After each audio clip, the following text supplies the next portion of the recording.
All right, Derrick.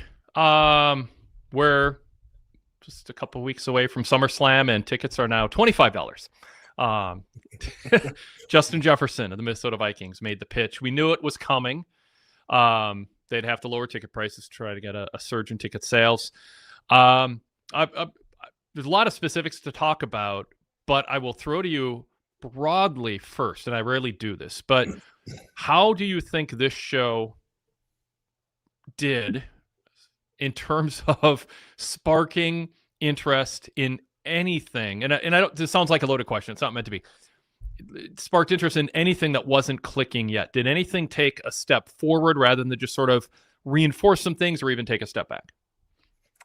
The only thing I don't think anything took a step forward. I'll say that, or at least a big step forward there is going to create a noticeable difference. Mm-hmm. I do think if there was one thing that took a step back, it would be why add another element to the ambiguity regarding Seth Rollins and Roman Reigns with Solo. I just thought that was completely unnecessary, and it strays away from their purpose, which I think is what they've done every other week since they set the match. Is they're taking these unneeded detours into places that seem like they're far away from the main thread of what would make people excited about watching the match. Do you feel, Derrick, that you could explain coherently to someone who is just dropping in now for SummerSlam hype what's going on with Seth and Knight, Solo, Jacob, and the Usos, and Royce Keys, Roman Reigns, and come out of it with any kind of idea of, well, first of all, could you explain it coherently? And then second of all, or would it just feel like to a person who's just dropping in, like that's way too much going on and I wouldn't even know how to feel? But that's kind of the key question is, do you think if you explained it to them, they would be like, oh, well, now I know who I'm rooting for after you explained everything that's going on? Let's put it this way. I watch every week, and if I try to retell it to myself in a way that makes me less confused, I get more confused. It's exhausting. Exactly. And, I feel this way about it too. The little chapter video programs that they placed throughout the show tonight, those tell you the prevailing narrative. Everything else just strays away from the prevailing narrative, which makes it counterproductive to selling the importance and the interest in the match. So why do it? I'm watching this and trying to be genuinely open-minded in trying to figure out what Paul Levesque is trying to do. I mean, even LA Knight, his music hits, crowd pops. It's like, okay, here's the guy who stayed out of meta nonsense, stayed out of ambiguity and cross signals and mixed signals. Crowd's chanting his name before he even starts talking. And then tonight's promo with him, and I almost led with it in our show here, but I wanted to do a little broad topic first. By the end, I'm like, well, now he's kind of in the muck a bit with what he said. I genuinely, I don't know what's happened. I don't know what the philosophy is in the build, except, I want anyone call up, chat, email us a better answer. I think they just are promoting with the idea that random, semi-arbitrary otherwise grudge-based conflict with no clear-cut reason to really root for anyone other than just sort of arbitrary personal preference. I like, pickles more than relish. It's just arbitrary. Anybody could choose anything and no one would get like, what? You're crazy. How could you side with that person over this person? There's none of that. And what we're seeing is there's all these segments in the build to SummerSlam. And if Paul Levesque is watching the show, if the writers are watching the show, if all the inner circle are watching the show, there's all these moments where it's just dead. There's this big moment with Jacob Fatu, and then it's there's no heat. Crowds don't know how to respond. And so they kind of look around going, is this where we chant for tables? Or can we chant Fatu as Fatu's facing LA Knight, the guy they were just chanting LA Knight for before? I want someone to defend this and tell me why they think this is a good presentation of pro wrestling right now, because it feels like it's written by AI without AI being told that historically the way you draw money in wrestling is getting people invested in an outcome, with the exception being a super fight that people thought they might never see, or and that's what they're trying to make Seth Roman into. But all these satellite storylines, I mean, it's not just me. I'm like waiting for the crowd to like take a side or really pop. And they're just like, we don't really know how to feel about anything we just watched for the last 3 minutes. That's what keeps happening week after week.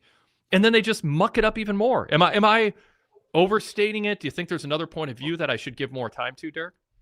No, see, and I'm quite forgiving, almost always with storylines, because I hate when wrestling fans say, well, it doesn't make sense. And I'm like, no, I can make it make sense. It doesn't make sense in a pro wrestling narrative unless you have to think way too hard about it. And because it's fresh on my mind, because I watched it yesterday, I watched this movie called Tenet. It's a Christopher Nolan film. And if someone was to ask me, did you like the movie? I would be like, I feel dumb, but it was kind of confusing because I like pro wrestling because it's simple. And then you get something like this. I'm like, this is so beyond simple. And all it does is make me have emotional arguments with who I'm supposed to root for.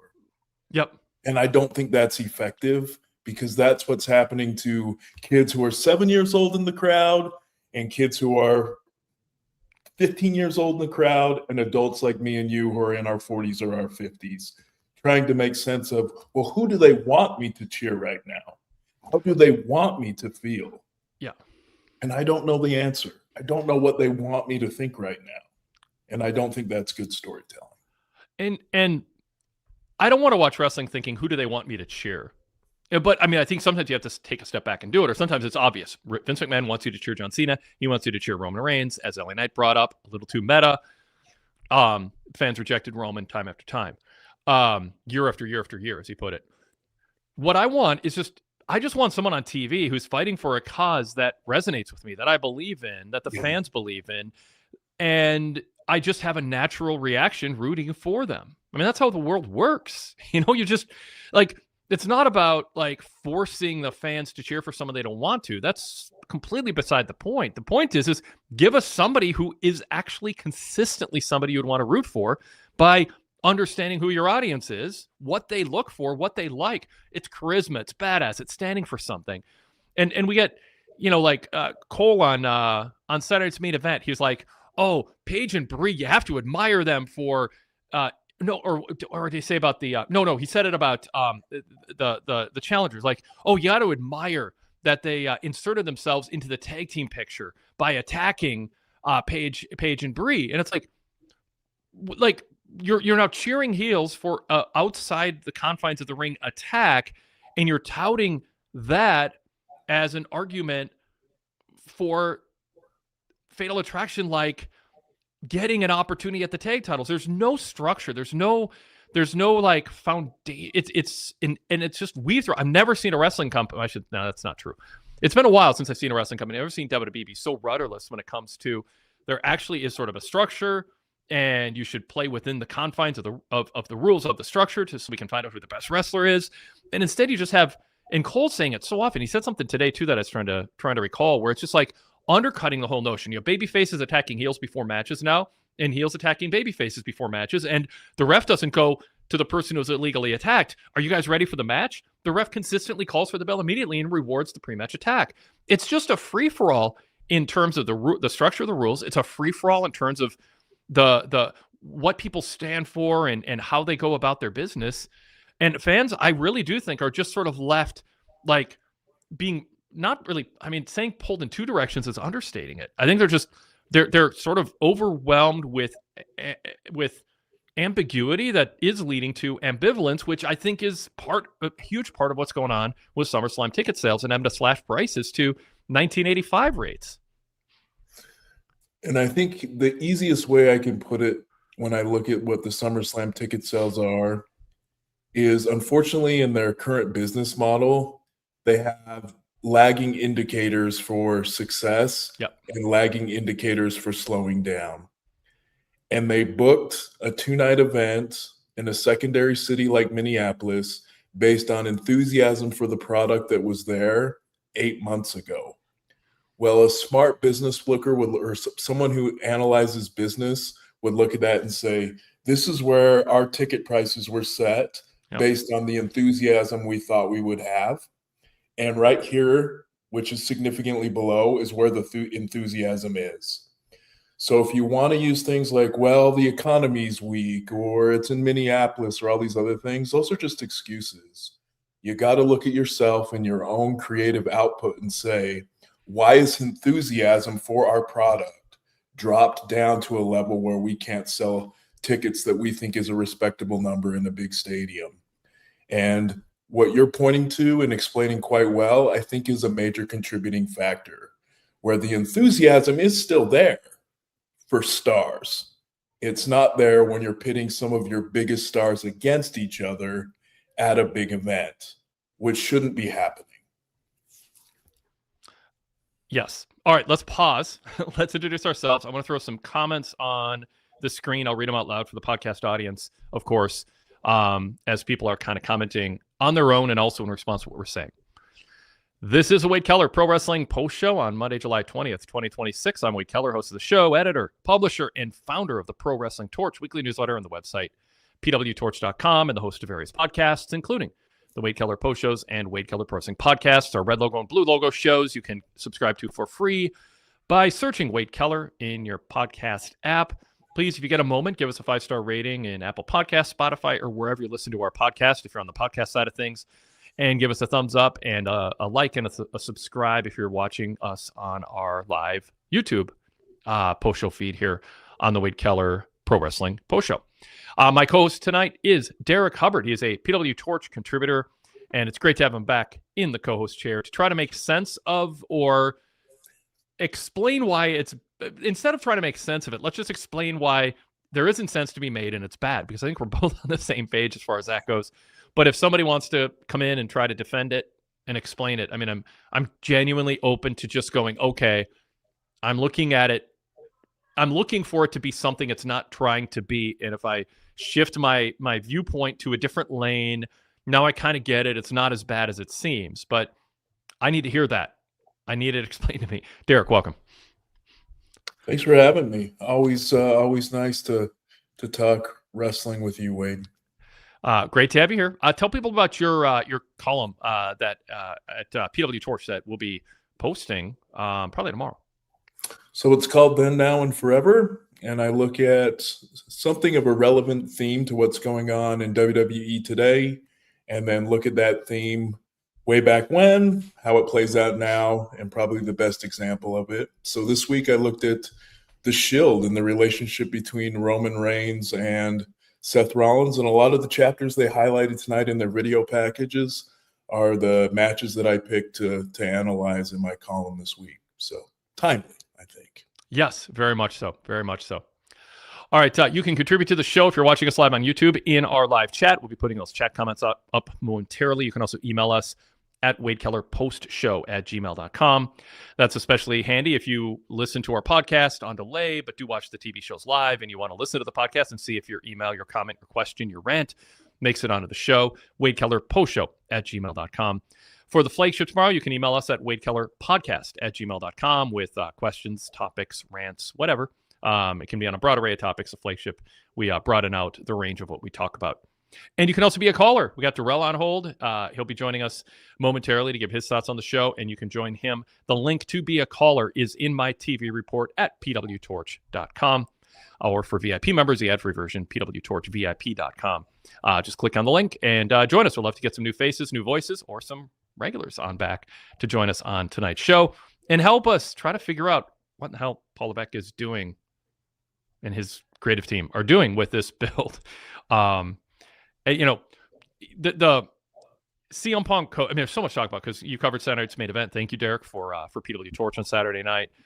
Yours and David Miller's reports really gave really good, not only details on what happened for people who missed it or forgot about it or didn't stick around to see yet another WWE PLE, but also a lot of analysis of the matches and segments. And so much came out of that, but one of them was CM Punk and Cody Rhodes are getting along. There were a couple moments, 2-3 moments in the match where it felt tropey, like, oh, now one is going to totally blow out of proportion something that was clearly an accident. It's reviewable. If in the moment they're hot about it. Clearly afterwards, their friendship is so important. They're so over the top with how much they just love each other, and respect each other and want to do this the right way. They'll certainly review the footage and realize there's nothing to get worked up about. Stuff happens. And then we got the kickoff show, and of course, Cody and Punk get into it over something that I think any viewer would look at and go, okay, now they're both just acting childish. So they can't even keep that like sort of pure, Derrick. I mean, every time you start to like somebody or like something, they give you a reason to think less of those people in the top program. They're getting some of it right. Sometimes it's comedic and not all that important, doesn't have any gravitas, but they're getting some of the lines right, some of the dynamic right on the mid-card and lower card matches. So they haven't abandoned the formula completely, but even with Cody and Punk, we saw that the water kind of poisoned a little bit. I fear this is I probably listen to way too much wrestling media.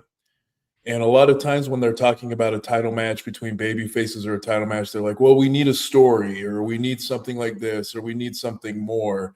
And it was kind of discussed last Friday. I'm like, well, I don't. I just need two guys who want to win the championship and be the best. Mm-hmm. And then they just need to tell the audience why it's so important for them to win that championship and what it means to them. Yep. Because if it means a lot to them and I'm a fan and I care about them, then it should mean a lot to me. So I think when fans are always looking for more, we need something more. We need a grudge. We need this. We need that. Well, then what we get is what we're seeing with Roman Reigns and Seth Rollins, where they're like, well, we're giving them more, but I don't want that. And even with CM Punk and Cody Rhodes, I really appreciated the fact that their little miscues in the tag match didn't blow up to anything because they were accidents. And if you have respect for somebody in a competitive match and you make an accident, a sensible adult forgives the other person and doesn't blow it out of proportion. Okay? Sensible. Please bring us some sensible people. Yes. And even the flip over the belt, flip the belt over the shoulder, catch the other guy in the face, and he's a little bit annoyed by it. Okay, that happens. Blowing it out of proportion. Now you're going overboard, and you're making me think that you're a 40-year-old man who's acting childish. I don't like that. Yeah. Why muddy it? And unfortunately, I think a lot of fans want there to always be they need to burn a house to the ground, or they need to do this, or they need to do that. And I want to tell all wrestling companies, no, you don't. You just need to tell us that the title is important. And if your wrestlers who I care about tell me the title is important to them, then I care about the matches they're in when that title is on the line. That's it. That's it. Yeah. I think fans are whether they are consciously thinking it or not, are just primed to respond to what you just described. Just make it simple to understand. Like, there's such an underestimation of two things that make pro wrestling work, and they're complicating it so much. Yes. What makes pro wrestling work? Well, and I mean, I'll probably expand beyond two, but some of these are sort of subsets of it. Championships that matter and not too many. A structure to a match that feels like it's run by competent people trying to enforce rules, so that there's that the winner has actually achieved something. Therefore, eliminate the no DQ and triple threat and fatal four-way matches, because it's absurd that that's a thing. And so when you kind of have championships that matter and a structure that at least is competently trying to be enforced, you have people pushing against it, but ultimately management has some credibility and in the way that they go about trying to enforce the rules and using the leverage that they have for suspensions and fines and disqualifications and all of that to keep things in line, so that heels are fighting against something that doesn't just feel like it's not really there. So when they cheat and get away with it, it's like, whoa, that took some resourcefulness and we're angry, as opposed to, well, management deserves it because they can't tie their shoes without tying them together. So with that structure in place, there's two things you do. You find cool people who fans think have charisma, magnetic personalities, a menace to them, whatever. There's traits where when they're on the screen, you're like, I want to watch this person. That's what casting movies is all about, and TV shows, like and game shows. They try to get contestants on who are going to be interesting and not boring. Like, put them on screen in that structure, going after championships and with matches that are structured in a way where you believe that a better wrestler has a chance to, more times than not, by far win. And then that win counts for something.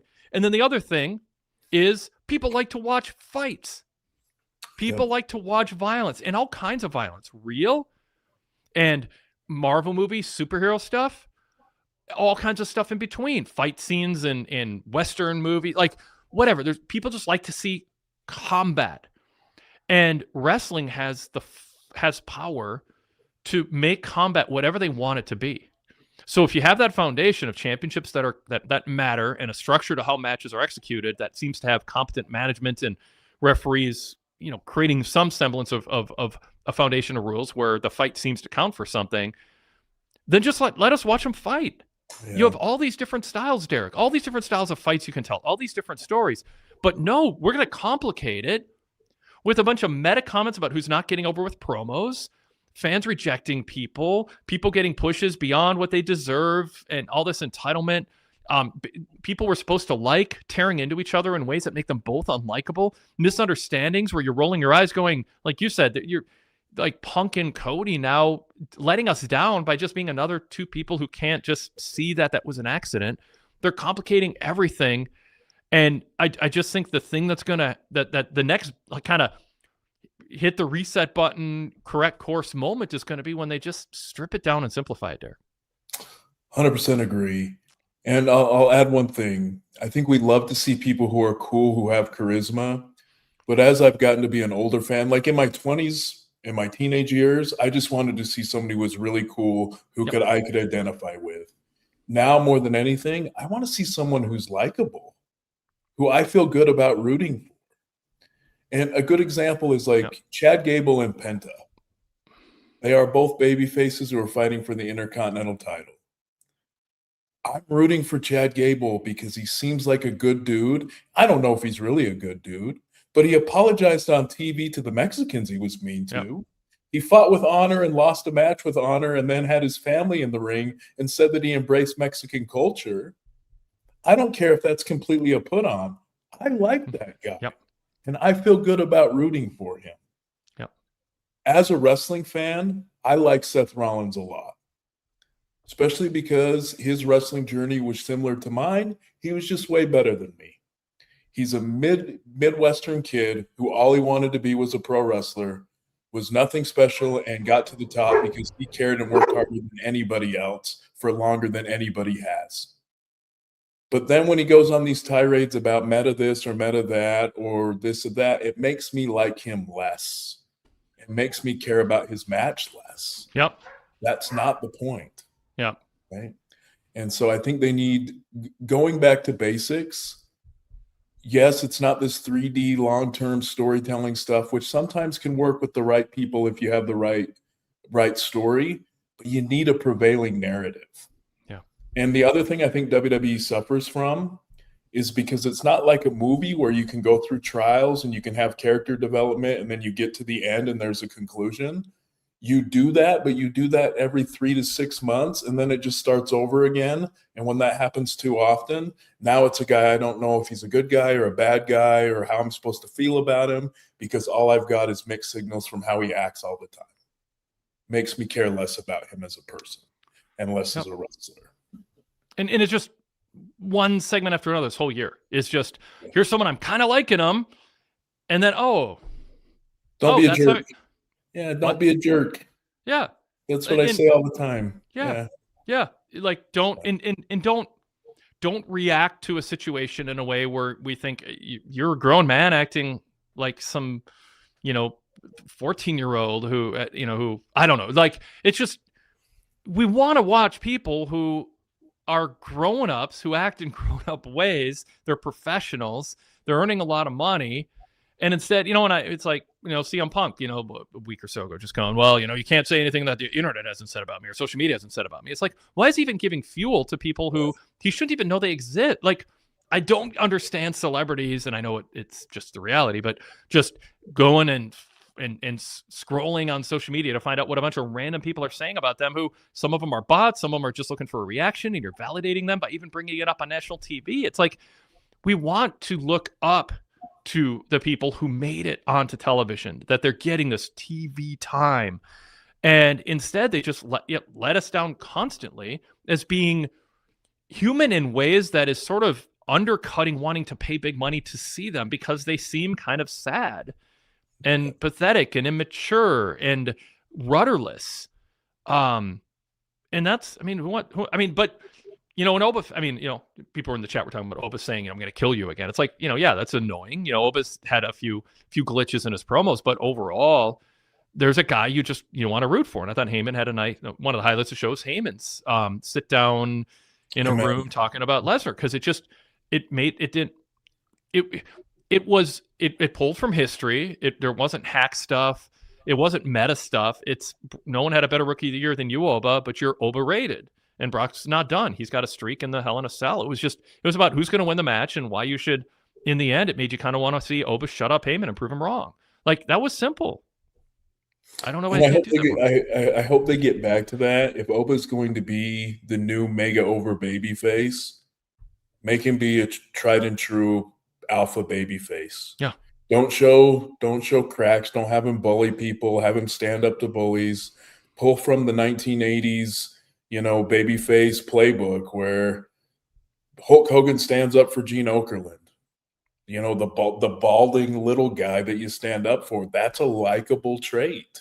Even tonight, like JD throws the briefcase, Danhausen's like the little goofball, and then he says, JD, you're being a punk. I'm going to put you in your place. And he puts him in his place, and the crowd goes, I'm happy. Yep. It's a good story. And JD McDonough took an unbelievable backdrop, so he's doing great in my book. So, yes. I mean, they're complicating something that does not need to be complicated. Like, I mean, just, it's a hamburger. It's a bun. There's a patty in the middle, and there's some toppings. But like, just do that stuff well. And the variation is in the toppings, or sesame seeds, or onion bun, or whatever. Like, but there's components that are just part of it. And good burger joints don't do something too crazy. They just make the bun and the patty and the toppings work together, and they serve it hot and fresh. And WWE is just like taking something that simple, pro wrestling's formula. And I don't know if they don't have knowledge. I mean, like, it's so weird to say this about a Paul Levesque-led company right now. And I'll move on after this from this half-hour rant on Levesque and his booking. But like, has he lost all grip on what pro wrestling is? Is that like, is he just forgotten, or is he trying to be sort of sadly and pathetically some forward-leaning visionary, but it's rudderless and indefensible? Like what he like, I can't do the simple stuff. I need to earn my job by adapting to the times, not understanding that the times are crying for what we're describing, which is something that makes sense and is simple. And just serve a good burger, and don't overcomplicate it with a bunch of other stuff that just ruins the experience. And that's what we're getting in this build to SummerSlam. And I thought we got a healthy dose of it in the build to WrestleMania too. And I think we're like, it's a delayed, as you said, Derrick, it's a delayed, what's the term used?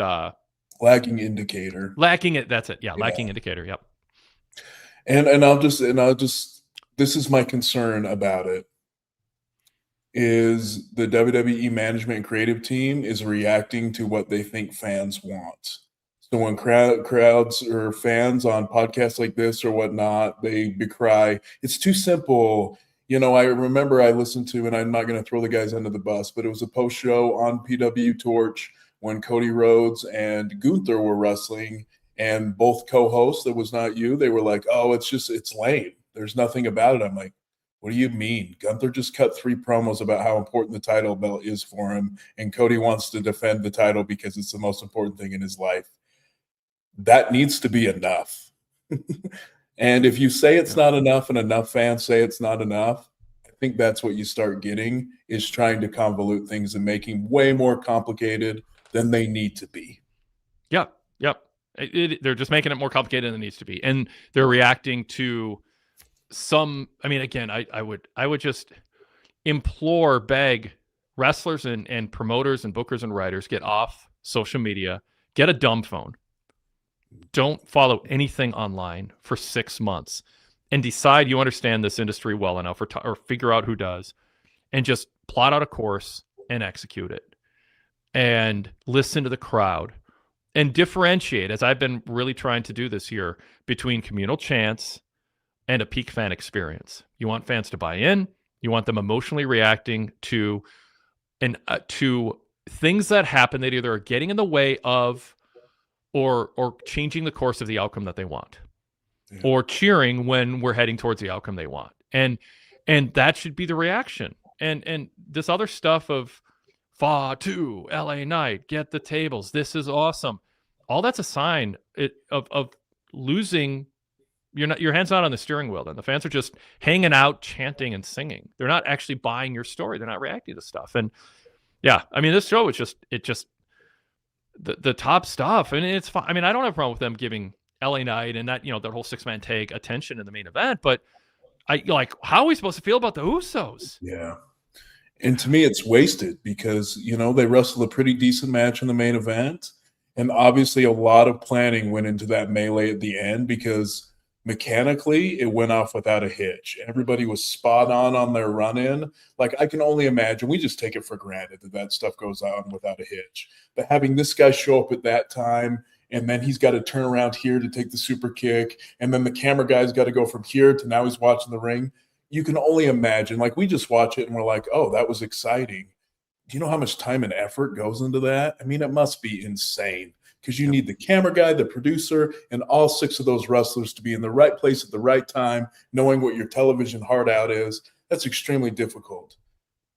And it was executed perfectly in a story that made us more confused about what we're supposed to feel about it. Yeah. That's a loss. Yep. Way too much effort was spent into that to not have a stronger feeling about wanting one of those teams to win at SummerSlam. Yeah. Yep. And yeah. I mean, it's just one second you're going one direction, then some babyface makes a comment that makes you think, oh, well, now I'm thinking different. And then a babyface acts in a way where you're like, well, wait, that seemed heelish. And am I supposed to root for that? And then you have the announcers endorsing arbitrarily anything. It's frustrating. Nashville Diaz in the chat says focusing on the crowd in the arena makes the TV product better. If you focus on the right things. But again, I'm yelling from a mountaintop. Communal chants are not a sign of an over product, a product that is working. It means people want to go to a show and be part of something cool, but what's going to draw them back next time is an emotional investment, a buy-in in what's happening, and caring about the outcome, and having wrestlers on TV they can cheer for or consistently cheer against. Pile Driver Pete in the chat says, don't reinvent the wheel, Triple H. It's hard to believe the guy behind the black and gold has gone so far astray. I can't help but wonder how much TKO restrictions he's really under.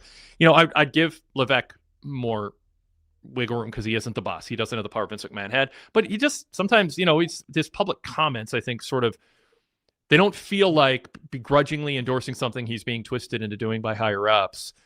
It does come across like he is reaching to try to be something to make his mark on this era in a creative way that I just don't think can be justified. I don't think it's working, but I think he's trying to put his mark on things. And, he did, I know he regretted it afterwards right away and hasn't used the term much, if at all, since, but when he called it the reality era, it was a sign that he's a guy in his late 50s who's clinging to trying to stay cool. And he's grasping onto things that are sort of trendy, but not well thought out, and it's causing him to lose his way in terms of what he brought to the black and gold takeover era of NXT, the initial takeover era. That was my favorite wrestling show for a while because it kept things simple, and it was really good wrestling too. Yeah, mine as well. And it is kind of bizarre to me, like, full disclosure, Triple H is my favorite wrestler of all time as a fan because when he was a heel, he was a heel. There was nothing like redeeming quality about his heel runs. So much so that I think people still confuse the Reign of Terror as like this terrible part in wrestling. And I was like, oh no, that's actually what got John Cena and Batista over. So because you wanted those guys to beat him so bad, that was effective. And now to see him take a lot of his heels and muddy their waters and then take the baby faces and muddy them as well. Like Gunther is what Triple H was. Yep. Yep. Right? And that's why he's the most effective heel in the company. Yep. No redeeming qualities. Yep. I want to boo that guy. And we love Sammy, but we want to boo him until he shakes out of this rut he's in, this weird zone he's in. You know, like you can like somebody but not like how they're acting, and that can be a heel too, in a way. Yes. Adam Kidd in the chat says, "Yep, Triple H is trying to change the formula and failing miserably." Seth Rollins at Saturday's main event in the post, you know, I don't think they did a good job. I was wondering, why is Roman Reigns on the damn graphic? Like he wasn't booked for the show, but he got to come out and hang out with Jalen Brunson afterwards. And then it did the angle with Seth, and Seth was doing all these just tactics that a heel would do. Blatant heel. That's not it wasn't not only a headline, it just didn't happen when Raw comes around. Like that should have been it, because again, and a lot of people in the chat are saying this, you know, WWE's enamored with celebrities right now, way more enamored than they should be. And there's a sense of, well, we don't want to take anything too seriously because it's just a show, and people know better, and it'll be embarrassing if we say, well, we got to have some rules or some consistency with what we do. Let's just go out and have fun and be silly. But what Seth did should have been a monumental moment in who Seth Rollins is, in a big turn in who he is since breaking away from or getting hurt, breaking away, coming back after the Vision. Being part of the Vision, that should have been a big story, and it was just like, no, it was just a skit. Didn't really count. It's not really a revealing of Seth's character. It was just a skit with celebrities, but it's not really officially fully part of canon. It was just done because we had Jalen Brunson there, and Kat was there, and it was at MSG, so we just kind of broke from canon. But we're not going to really talk about what Seth did and judge it and condemn him for his actions. And so why should we care about anything any heel does when the things that are done are just brushed off or no-sold, or often just justified as the things smart people do want to get ahead? Mixed signals. And why send mixed signals, especially when they're 2 days away from each other? You pretend if you pretend something's important and ask us to ignore something else, but don't do it blatantly, we just feel like none of it mattered at all. I mean, there should have been an interviewer going, Seth, what was going on with you? That was like old Seth, and Seth should have had a ready-made answer. You know, I lost myself in the moment. I felt like, at MSG, I felt like a villain again because of crowd, whatever. I mean, just, you should think that stuff through and have a plan. But instead, it's like that was just like selectively, we're pretending it didn't happen. You didn't see it. Darrell, who we'll bring on a second here, says Jacob has lost all that thing that he had before joining the Roman bloodline. This is why I don't go with let's see where this goes type of thinking. If you see a crash about to happen, you don't wait till you stop it. And so there are some people in the chat just sort of like going, hey, wait, you were saying let's wait for this to play out. And are you past the point of going, maybe it'll all make sense in the end? Well, kinda. I mean, I think it's pretty clear. Me saying, let's give them a chance. But I think it's too broad of a stroke to say I say it about everything. I say it about some specific things. But in this case, I don't really feel like there's a lot of reason to hope that this all kind of shakes out post SummerSlam, and they're just sort of in a weird spot because these needless micro decisions that aren't pertinent, that aren't required to tell a story. They're putting on television in a way that makes me lose faith that they actually know what they're doing and have a plan. Same here. And in defense, a little bit of the Jacob Fatu thing, I think he did have more momentum, no matter how the divided fan response he was getting against Roman Reigns in the 2 shows that they did. Then he joined the Bloodline, but he has been injured. This is his first match in 6 weeks.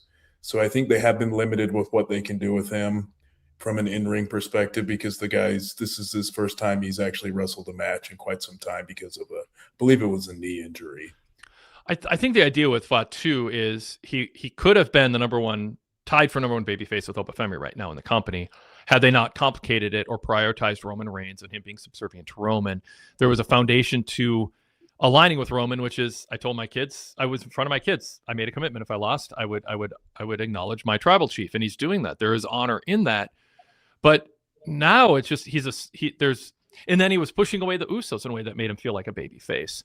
And I think he's I think you can make a case that there is a constitution that's guiding him that can survive this chapter and make him a hot babyface when it all comes around.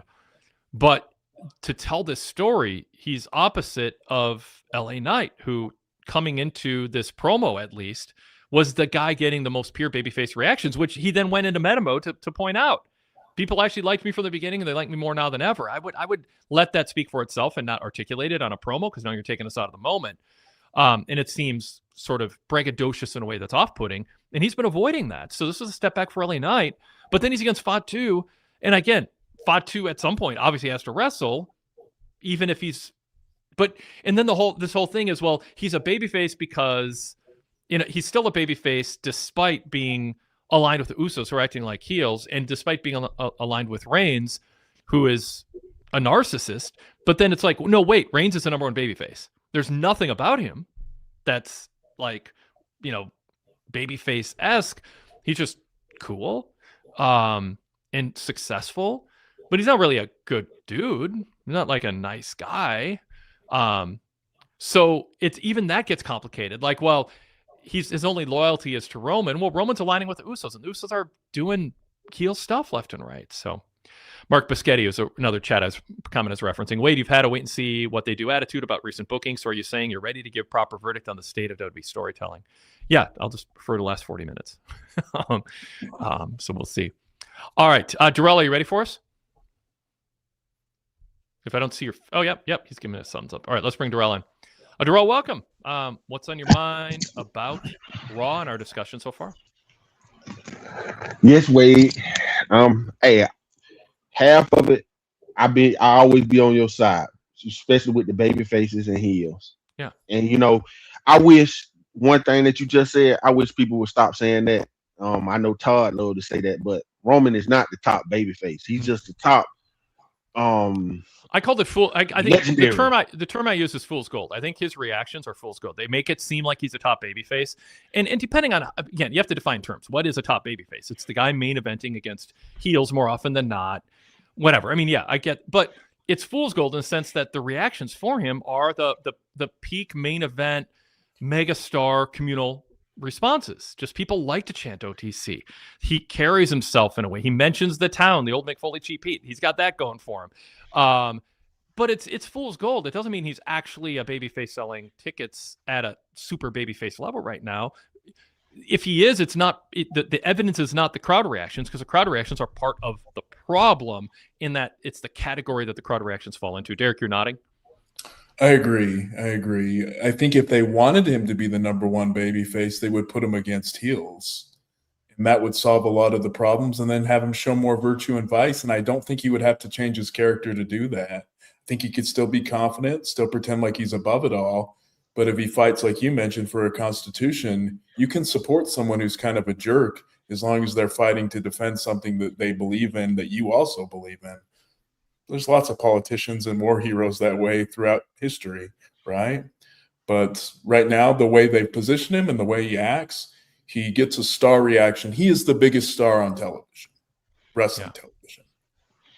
As a babyface, though, I think he's a flawed babyface who divides your loyalties more than he makes you feel one way. Yep.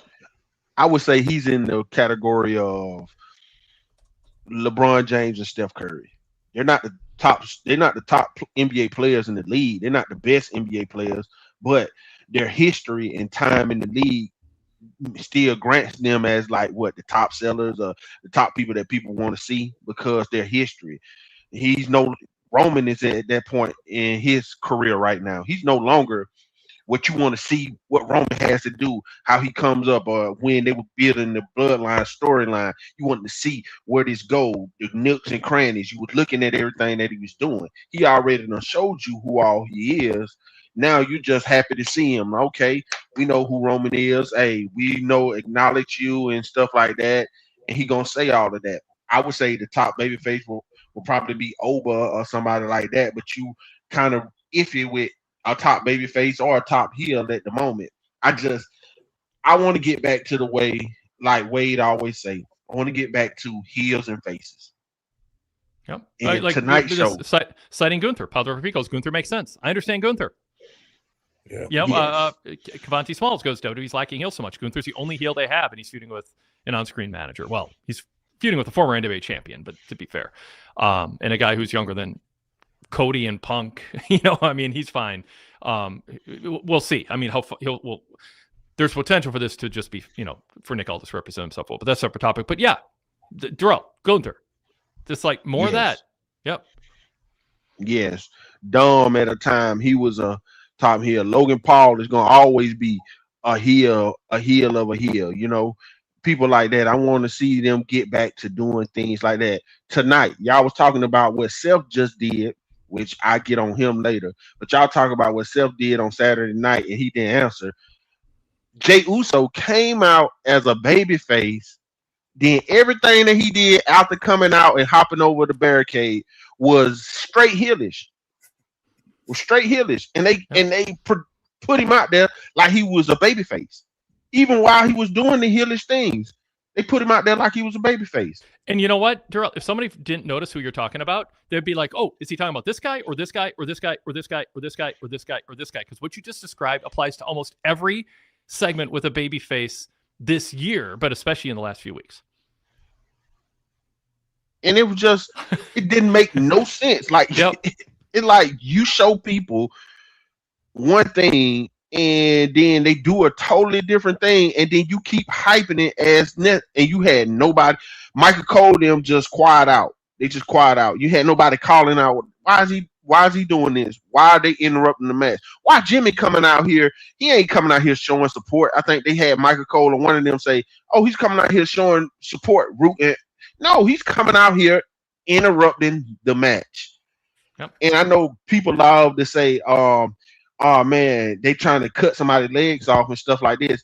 I think if you were somebody who don't be in tune with stuff, you would think what they had LA Knight to come out there and say it cut his legs off. They seen that he was somebody who's getting hot, telling the truth, and then they were like, well, just go out here and say whatever you want to say, get with Melton, don't have no checks and balances. I remember you used to say that about Cody when he was in AEW. He just needs somebody to sit down with him, cut some of the stuff out, and he'll be where he became to be and stuff like that. It was like tonight they probably told LA Knight, let's just go and say what on the top of your head, come out and I just want you to kill it like that. And they cut his leg. They had him cut his own legs out by going super metal when everything that he was doing before was leading him up to the babyface. You don't need to tell the crowd that. Let the crowd tell you that. And I think that's the problem with WWE have today.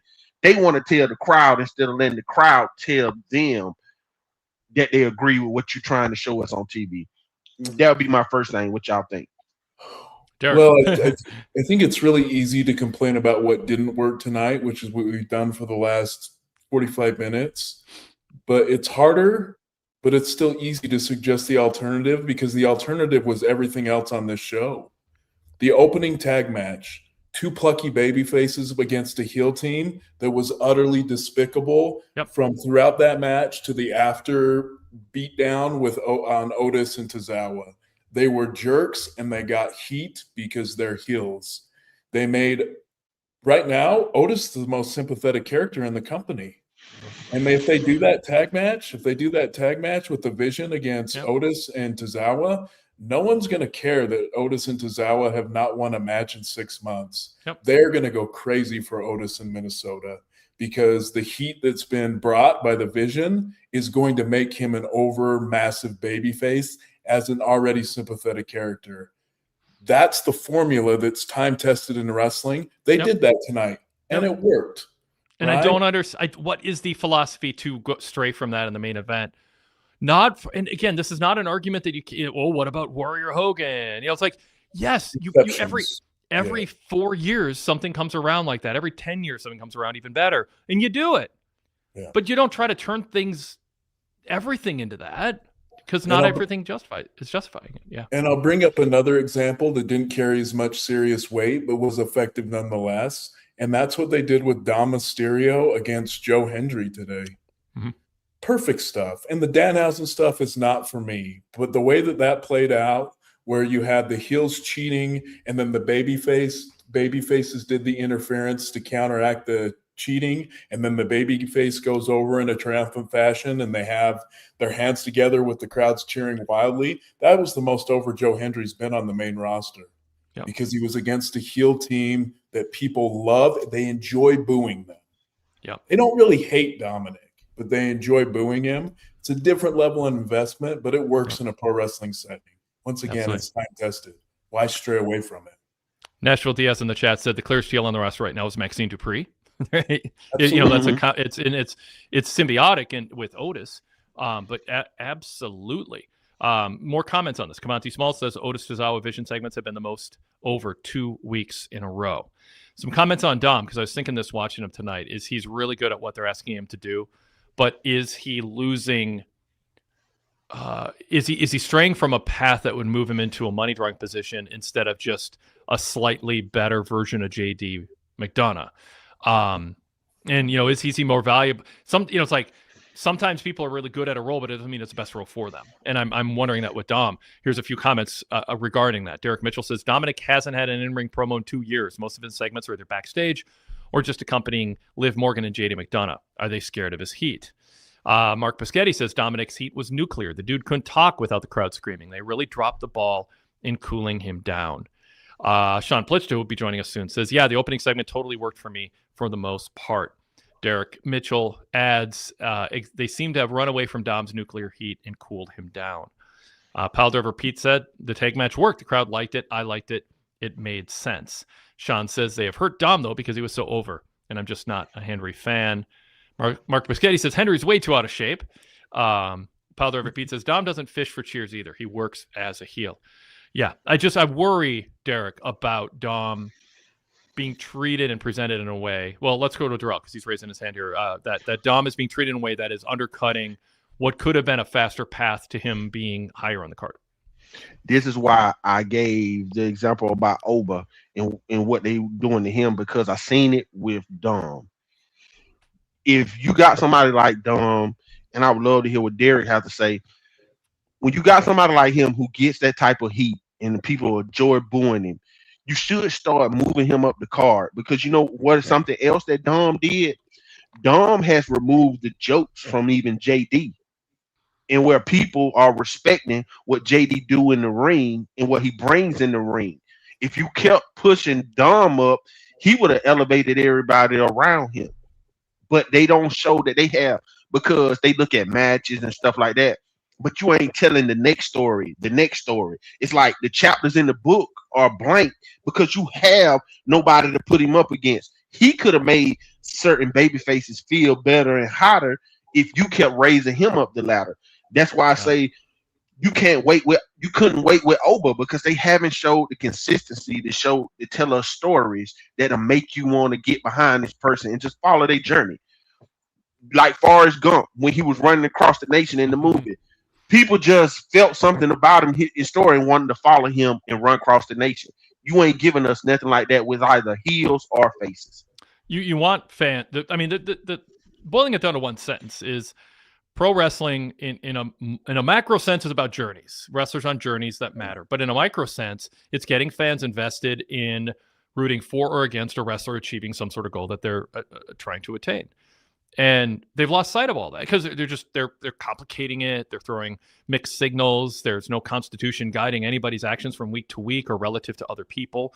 When we saw it with Seth at Saturday's main event and how they just, well, that's inconvenient. Let's ignore it. It was just fun celebrity stuff, but we're not going to really own it in canon the way that we do other things that arbitrarily we're going to pretend mean more, but they don't really. It's just like there's nothing other than your decision that to emphasize something or not. We have a super chat from Only Isaac. I want to get this up here. Thank you, Only Isaac, for the super chat. That's awesome. I appreciate it. Triple H has always and I think this is a really good comment. Triple H has always only cared about being cool. And I'm going to pause there. I'll read more of it. But when you talk about the black and gold era, and we thought that was Paul Levesque's philosophy, and we're shocked that he's not doing it, what if he was doing it because he wanted to be cool? He wanted to be liked by the hardcore fans. And it wasn't philosophically that the things that I liked about it and thought it made sense are his core philosophy, as much as he at least was able to figure out, how can I be an alternative to Vince McMahon to get online positive reaction that I'm promoting these former ROH guys who are small but really good wrestlers in a more traditional wrestling setting that is a stark contrast to what Vince McMahon is doing. I'll pitch it internally as we got to be different to stand out, but in reality, he was trying to win over fans so that there'd be this support for him when he eventually took over for Vince. And so it was sort of a political game, and or maybe it's not even that well thought out, and Paul just wants to be cool. He's trying to be cool, and so he now he thinks the cool thing is shades of gray without understanding what that means, because it's completely a term that's just misrepresented. The most of the that's why I banned it from the show, and I'll find myself later for bringing it up here by name, but and with Danhausen money, but you need to, one, understand how the term is misused, and second of all, understand once you use it correctly, it's not what you're doing. Like, so I'll read the rest of the super chat here now that I comment on the first sentence. It worked in NXT. It is sad now in WWE. It's very sad. Still not watching, but I always tune in when I can, especially when Derrick Hubbard is co-hosting. Keep it rocking. Awesome. Thank you, Only Isaac. So what do you think about that, Derrick? The idea that Paul Levesque's booking is not guided by graduate level philosophy, knowledge, and ability to execute a vision, but really he just clings to something that's going to make him feel like he hasn't fallen behind the times, and that desperation to not come across as falling behind the times can lead to you going down paths that are you're misreading signals from a small social media group, or you're doing things that people think they want, but in reality there's this whole large audience out there that is now ambivalent about the product because you haven't given them what they want. They just were quietly watching, not yelling on social media about what to do. I see it more as he's a product of his successes, because if you think of the run that he had when he was the main booker for WWE from 2022 to 2024, when they got on this hot streak, was from long-term, somewhat complicated storylines that went on for a long time with lots of character interplay and a lot of nuance. It worked with the Bloodline storyline, especially because they had baby faces who got over, and it led to the biggest success that they've had as a company in the last 25 years. I think he learned the lessons from that's what fans want. They want nuance. They want complicated. They want long-term. And now you're doing it, but you're not doing it as well. And you're falling on your face because you've got away from some of the key components of that 2022 to 2024 run that made it work, which is the Bloodline was heels, and Cody Rhodes was a babyface who you wanted to see overcome the heels. And until you have that babyface and the Bloodline's back to being heels, you're not going to recreate that magic. And so I see it more as that than trying to be cool. I think he learned lessons from his success that are hurting his ability to sustain them right now. Yeah, I see what you're saying. Darrell, you want to add anything? Because I watched him from the ending when he came in FCW. That was on the Sunshine Network in Florida, and took over and made it NXT. His booking was based off of a base of Dusty booking. That book that we see him when he used to come out and do the after shows and talk to the agents, that book that he always carried, because he said it on the NXT show one time before. That was that old Dusty book, and he was building off of it. If you think about the best of Dusty, he was always in the chase mode, chasing after a heel. He'll do something dastardly to him and stuff like that. The long-term stories that Triple H was doing, he was doing stuff like that. Like Derrick said with the Bloodline, I go with this. The storytelling that they was telling, they got Dom the super heat. They told that in that same time frame too, when he was going to Rey Mysterio house. If you think about it, Dom was the reason why you got back over Rhea Ripley after Vince McMahon killed their confidence. Why you got Damian Priest to ever get a title shot, because they always built off of Dom Mysterio, and them were the stories that he was telling. Those type of long story bookings that was built off of Dusty booking. And I think now he's kind of building the show off of old Vince McMahon isms that don't fit the booking process that he was building in NXT. Because what he should have came in did and just rebuild everybody. Tried his best to rebuild everybody because you had so many people that was damaged. That's how I see it. Derrick? I think there's something to that. But also, I think, and I mentioned this earlier in the show, there is that problem with wrestling booking too, that it is the never-ending story. So I think right now they're running into a problem where they think long-term storytelling, but some of it is you're telling the same story beats and you're just revisiting them multiple times a year. I think the Judgment Day is the prime example. Is you're still doing Judgment Day backstage segments, even though the cast has changed, but they themselves have not changed a lot. And I do think to some extent that is hampered Dom's momentum, is he is doing the exact same thing with different people that he was doing 2 years ago. There's very little growth in him and his place on the show. It's the same role he's been playing for 2 years. Yeah. And if you're going to see development, I think you can only be running in place for so long. I call it treadmill mode, before people recognize that you're not actually going anywhere. And then they stop following your journey. Yeah. There you go. A couple comments from Jay in Hartford. The only thing babyface about Roman is that Paul Heyman turned on him. Mark Biscotti says Roman is a heel. Name one thing different than his heel character. And to argue a little with Mark, I don't think he has to be different. I think he just has to be placed against heels. Like, he was a very successful babyface last year at this time when he was wrestling a heel in Bronson Reed. That was a successful program that didn't involve the title because everybody wanted to see Roman Reigns beat up Bronson Reed. He didn't change anything about himself, but he came across as a hardcore babyface with no divided crowd response because he was against a firmly set heel. That's what you need. It's just pairing. Yeah. Jane Hartford says WWE's top baby faces are Cody, Punk, LA Knight, Javon Evans, and Penta.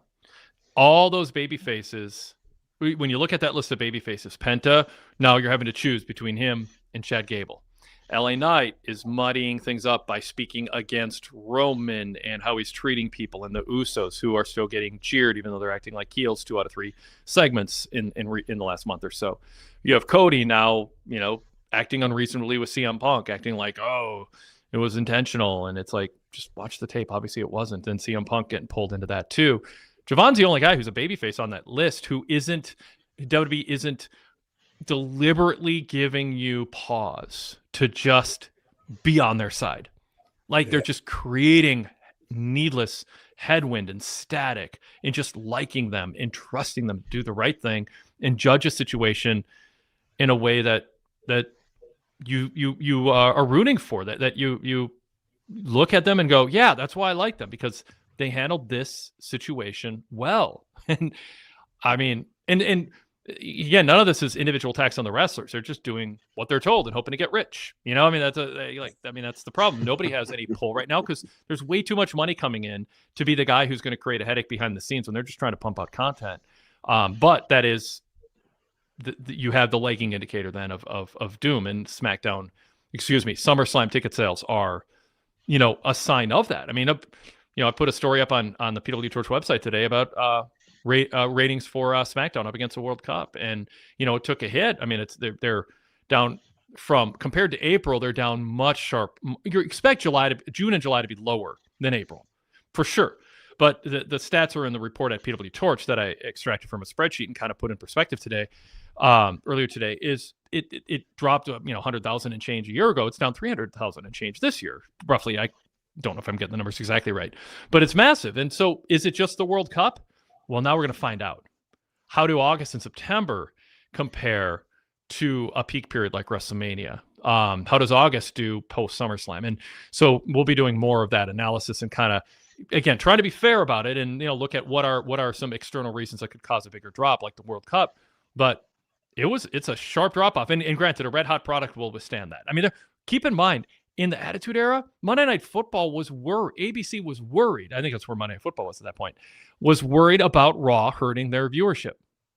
Yes. So when you have a hot enough product, the juggernaut of Monday Night freaking Football got worried about what WWE was doing. So again, World Cup's huge, and I get it. It's going to pull some people away, and understandably so. And I'm not trying to condemn WWE for that. But if your product's hot enough, you would have, some of that wouldn't have been. And they tried. You had Cody and Gunther, all the storylines that they were doing to try to combat, put quality main events and storylines on that show, and they still lost a ton. It's an enthusiasm thing, but I think you mentioned it well. I think you explained it well, Wade. If you are invested in a specific wrestler's journey, your enthusiasm to watch that show becomes a lot more important to you. And that's when I think it's interesting now when you look at numbers, and I don't pay a lot of attention to numbers because it's not my job and it doesn't give me a lot of fulfillment. But when you look at the numbers, I just look at it this way. You're not seeing these massive drops where it's like these people don't watch wrestling anymore. I think what you get when the enthusiasm wanes is you get a fan watches 2 out of every 3 weeks, or they watch 1 out of every 3 weeks. And that's the 100,000, 200,000, or 300,000.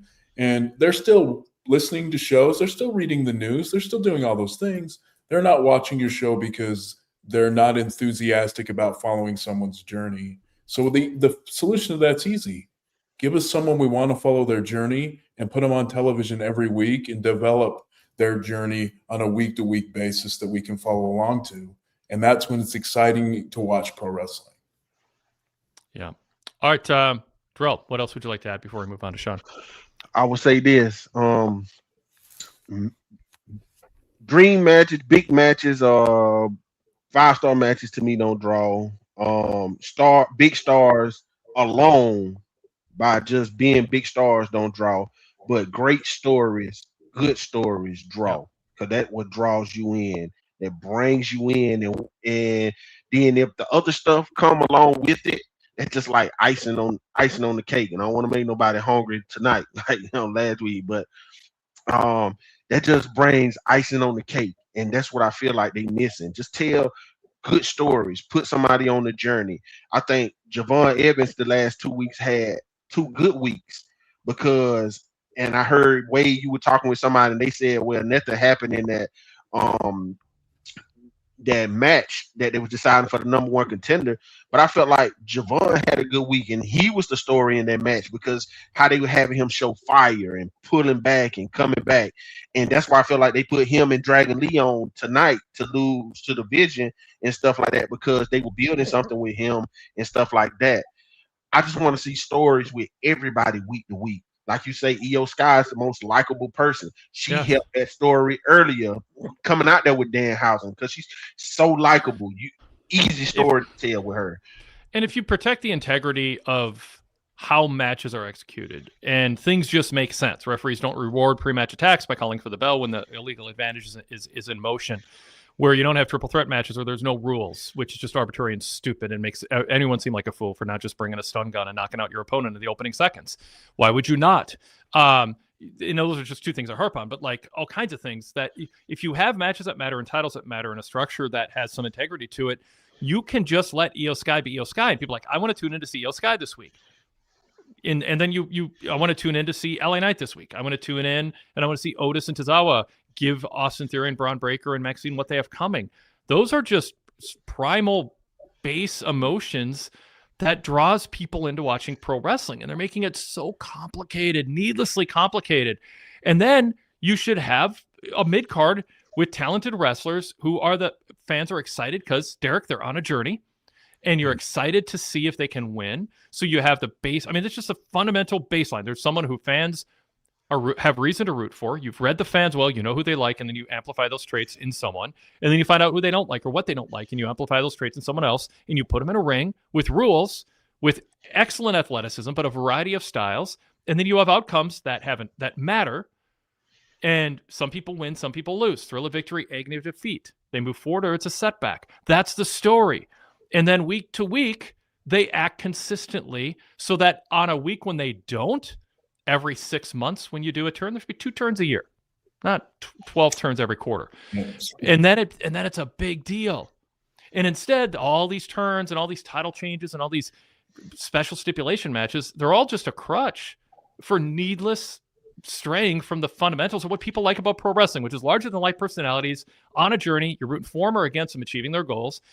And titles that matter in matches that make sense, where something is solved at the end of the match. It's not always a distraction or someone pulling on boots. That's the finish of the summer is pull on someone's boots to get an advantage. Like then they just get lazy and do it. It can be so simple, and they're needlessly complicating it. And I mean, again, I just point to the crowd reactions after these needlessly complicated segments, and fans are just paralyzed with ambivalence by the time they're done with these ambiguous responses that aren't consistent week to week with all these characters. And how did they not see it and change? Maybe after SummerSlam they will. Maybe they're starting to, maybe it'll land, and they'll see, as you said, Darrell, Io Sky, most popular wrestler on the roster. Why? Because she's not doing meta comments, because she can't. She's incapable. She's just, she has a joy of performance, and she's talented, and she's against annoying people who people want to see her get beat up. That is it. Yeah. That's the formula. Otis is a good guy, and he doesn't deserve to be disrespected by a guy who was born with great genetics and puts in time in the gym and eats right in Austin Theory. And now he's got the woman. You got the woman. Do you need to rub it into poor Otis? No. People get pissed at that, so they want to see Otis beat him up. It's simple, and you're getting the peak fan reaction from that. And even like another example from tonight's show, another segment that worked is you had two baby faces in Chad Gable and Penta, who acted with respect for each other and fought two heels, the braggadocious Ethan Page and the overly aggressive bully in Rusev.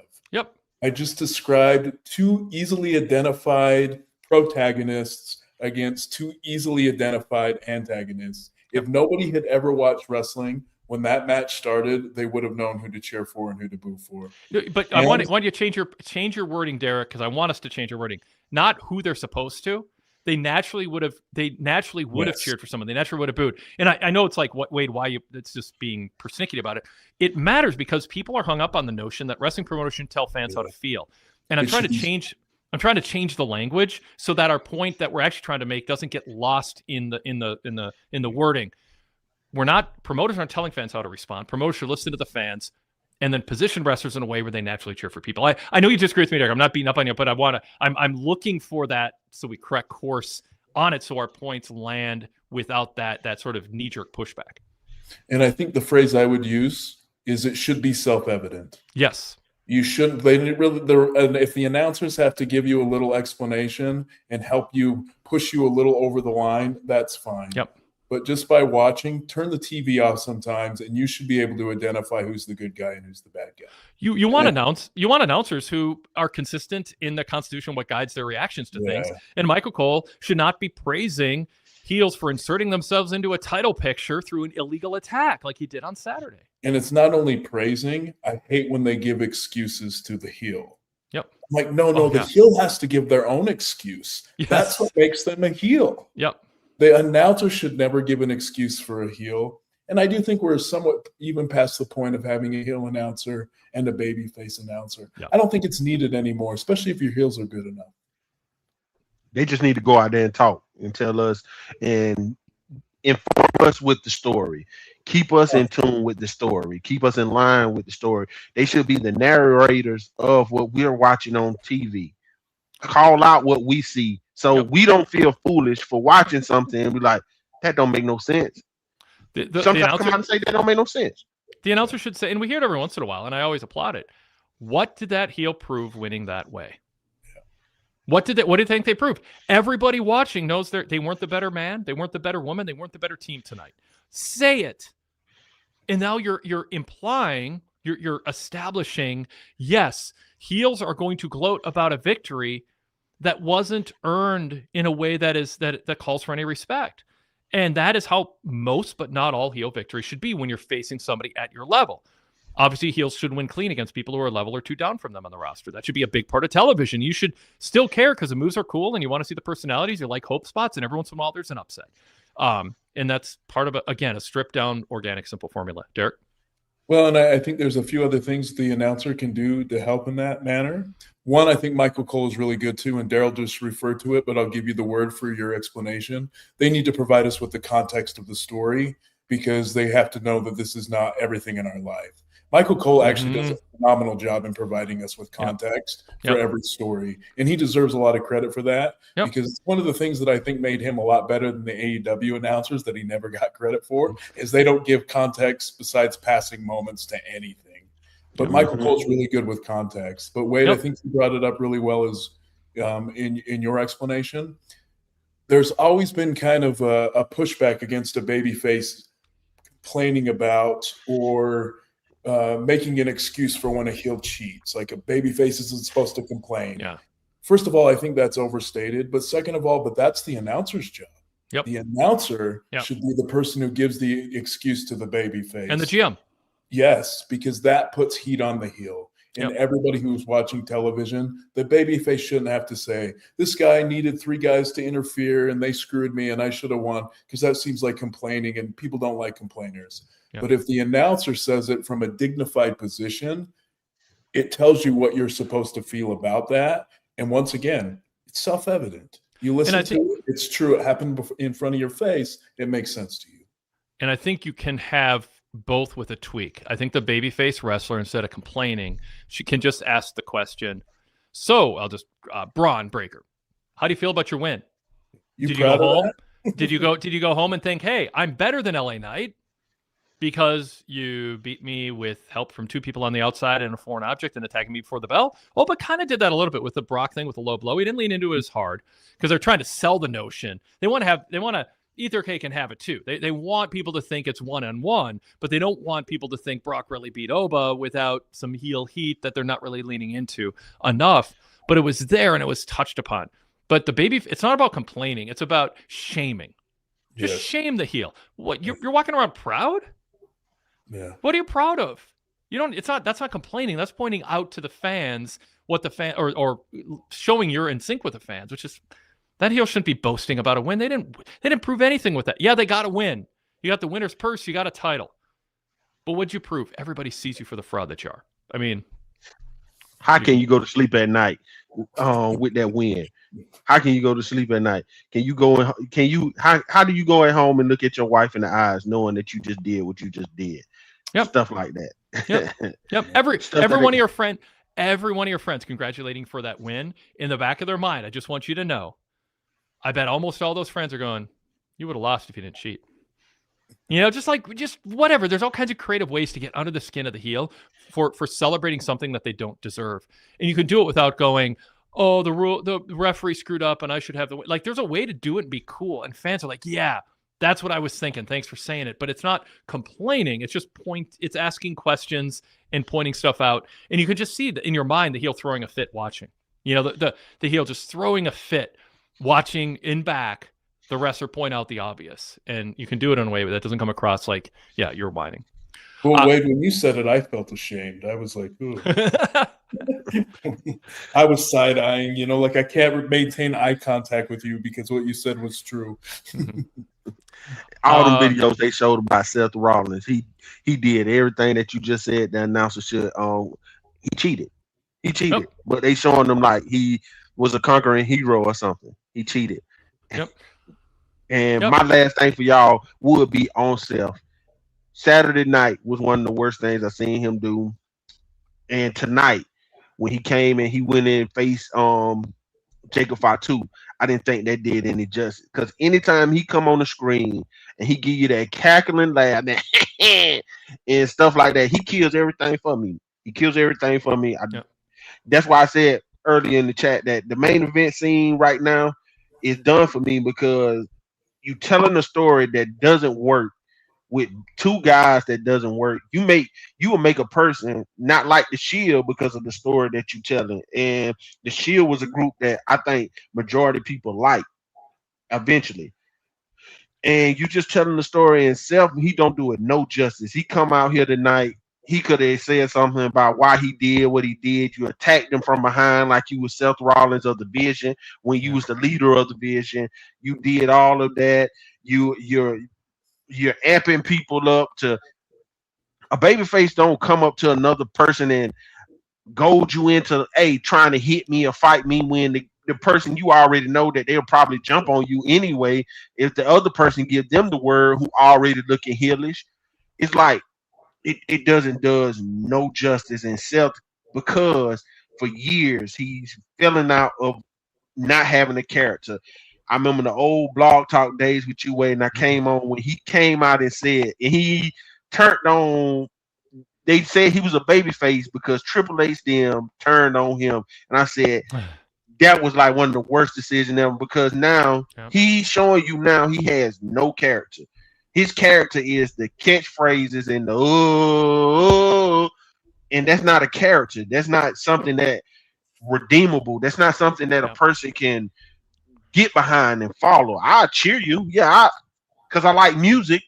It's a catchy tune, just like people do the catchy stuff with Chris Jericho singing his song. It's catchy, but just like tonight when he came out there with Solo, soon it stopped. Nobody was interested. Nobody reacted to anything he said. Nobody did nothing. Nobody stand on their feet. Yep.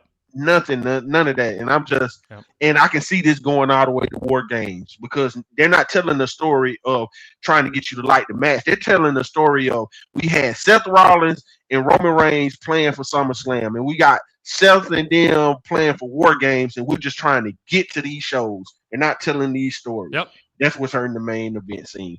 And until they get some more people in there that's going to tell stories. All right, good closing, passionate commentary there, Darrell. Nodding along to it. Thank you. Yes, sir. Yeah. All right, we got a super chat. Always good hearing from Darrell, adding a lot of good points. Derrick Mitchell in super chat goes, Triple H seems to be struggling with the same highs and lows as other great bookers. It takes a specific intuition and a stomach for the business to navigate these creative slumps effectively. Well said. Well said. Now, it feels a little passive. He seems to be struggling with the highs and lows of the other great bookers. First, I don't know if he's a great booker yet. I think we need, other as great bookers of the past. I don't know if Triple H should earn the title as being a great booker yet. I think that remains to be seen. There's things he's done well that you think he has it in him, and other times where it's just like, wait, was that an accident or was it happenstance because he got handed Cody and Paul Heyman led the way with a bloodline, and Sami Zayn was such a great character and he just kind of ran with it. But when it's not all there, does he really understand what made the other thing work? And is he recreating it in a way where it feels derivative and there's key elements missing that made the other things work? So right now I'm in a mode thinking he's not a great booker. He hasn't earned that stature, but he's struggling with is taking ownership away from him. He is causing lows.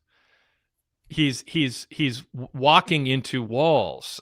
Like he's making errors. He's not struggling with highs and lows. That sounds like it's inevitable, and he's just trying to deal with a thunderstorm on a day that he wanted to have a picnic. It's like, no. There was a weather forecast, and he decided to walk into a thunderstorm and try to set up a picnic. Like, don't take blame away from him. And that seems a little bit to me what that wording suggests, whether that's your intent or not.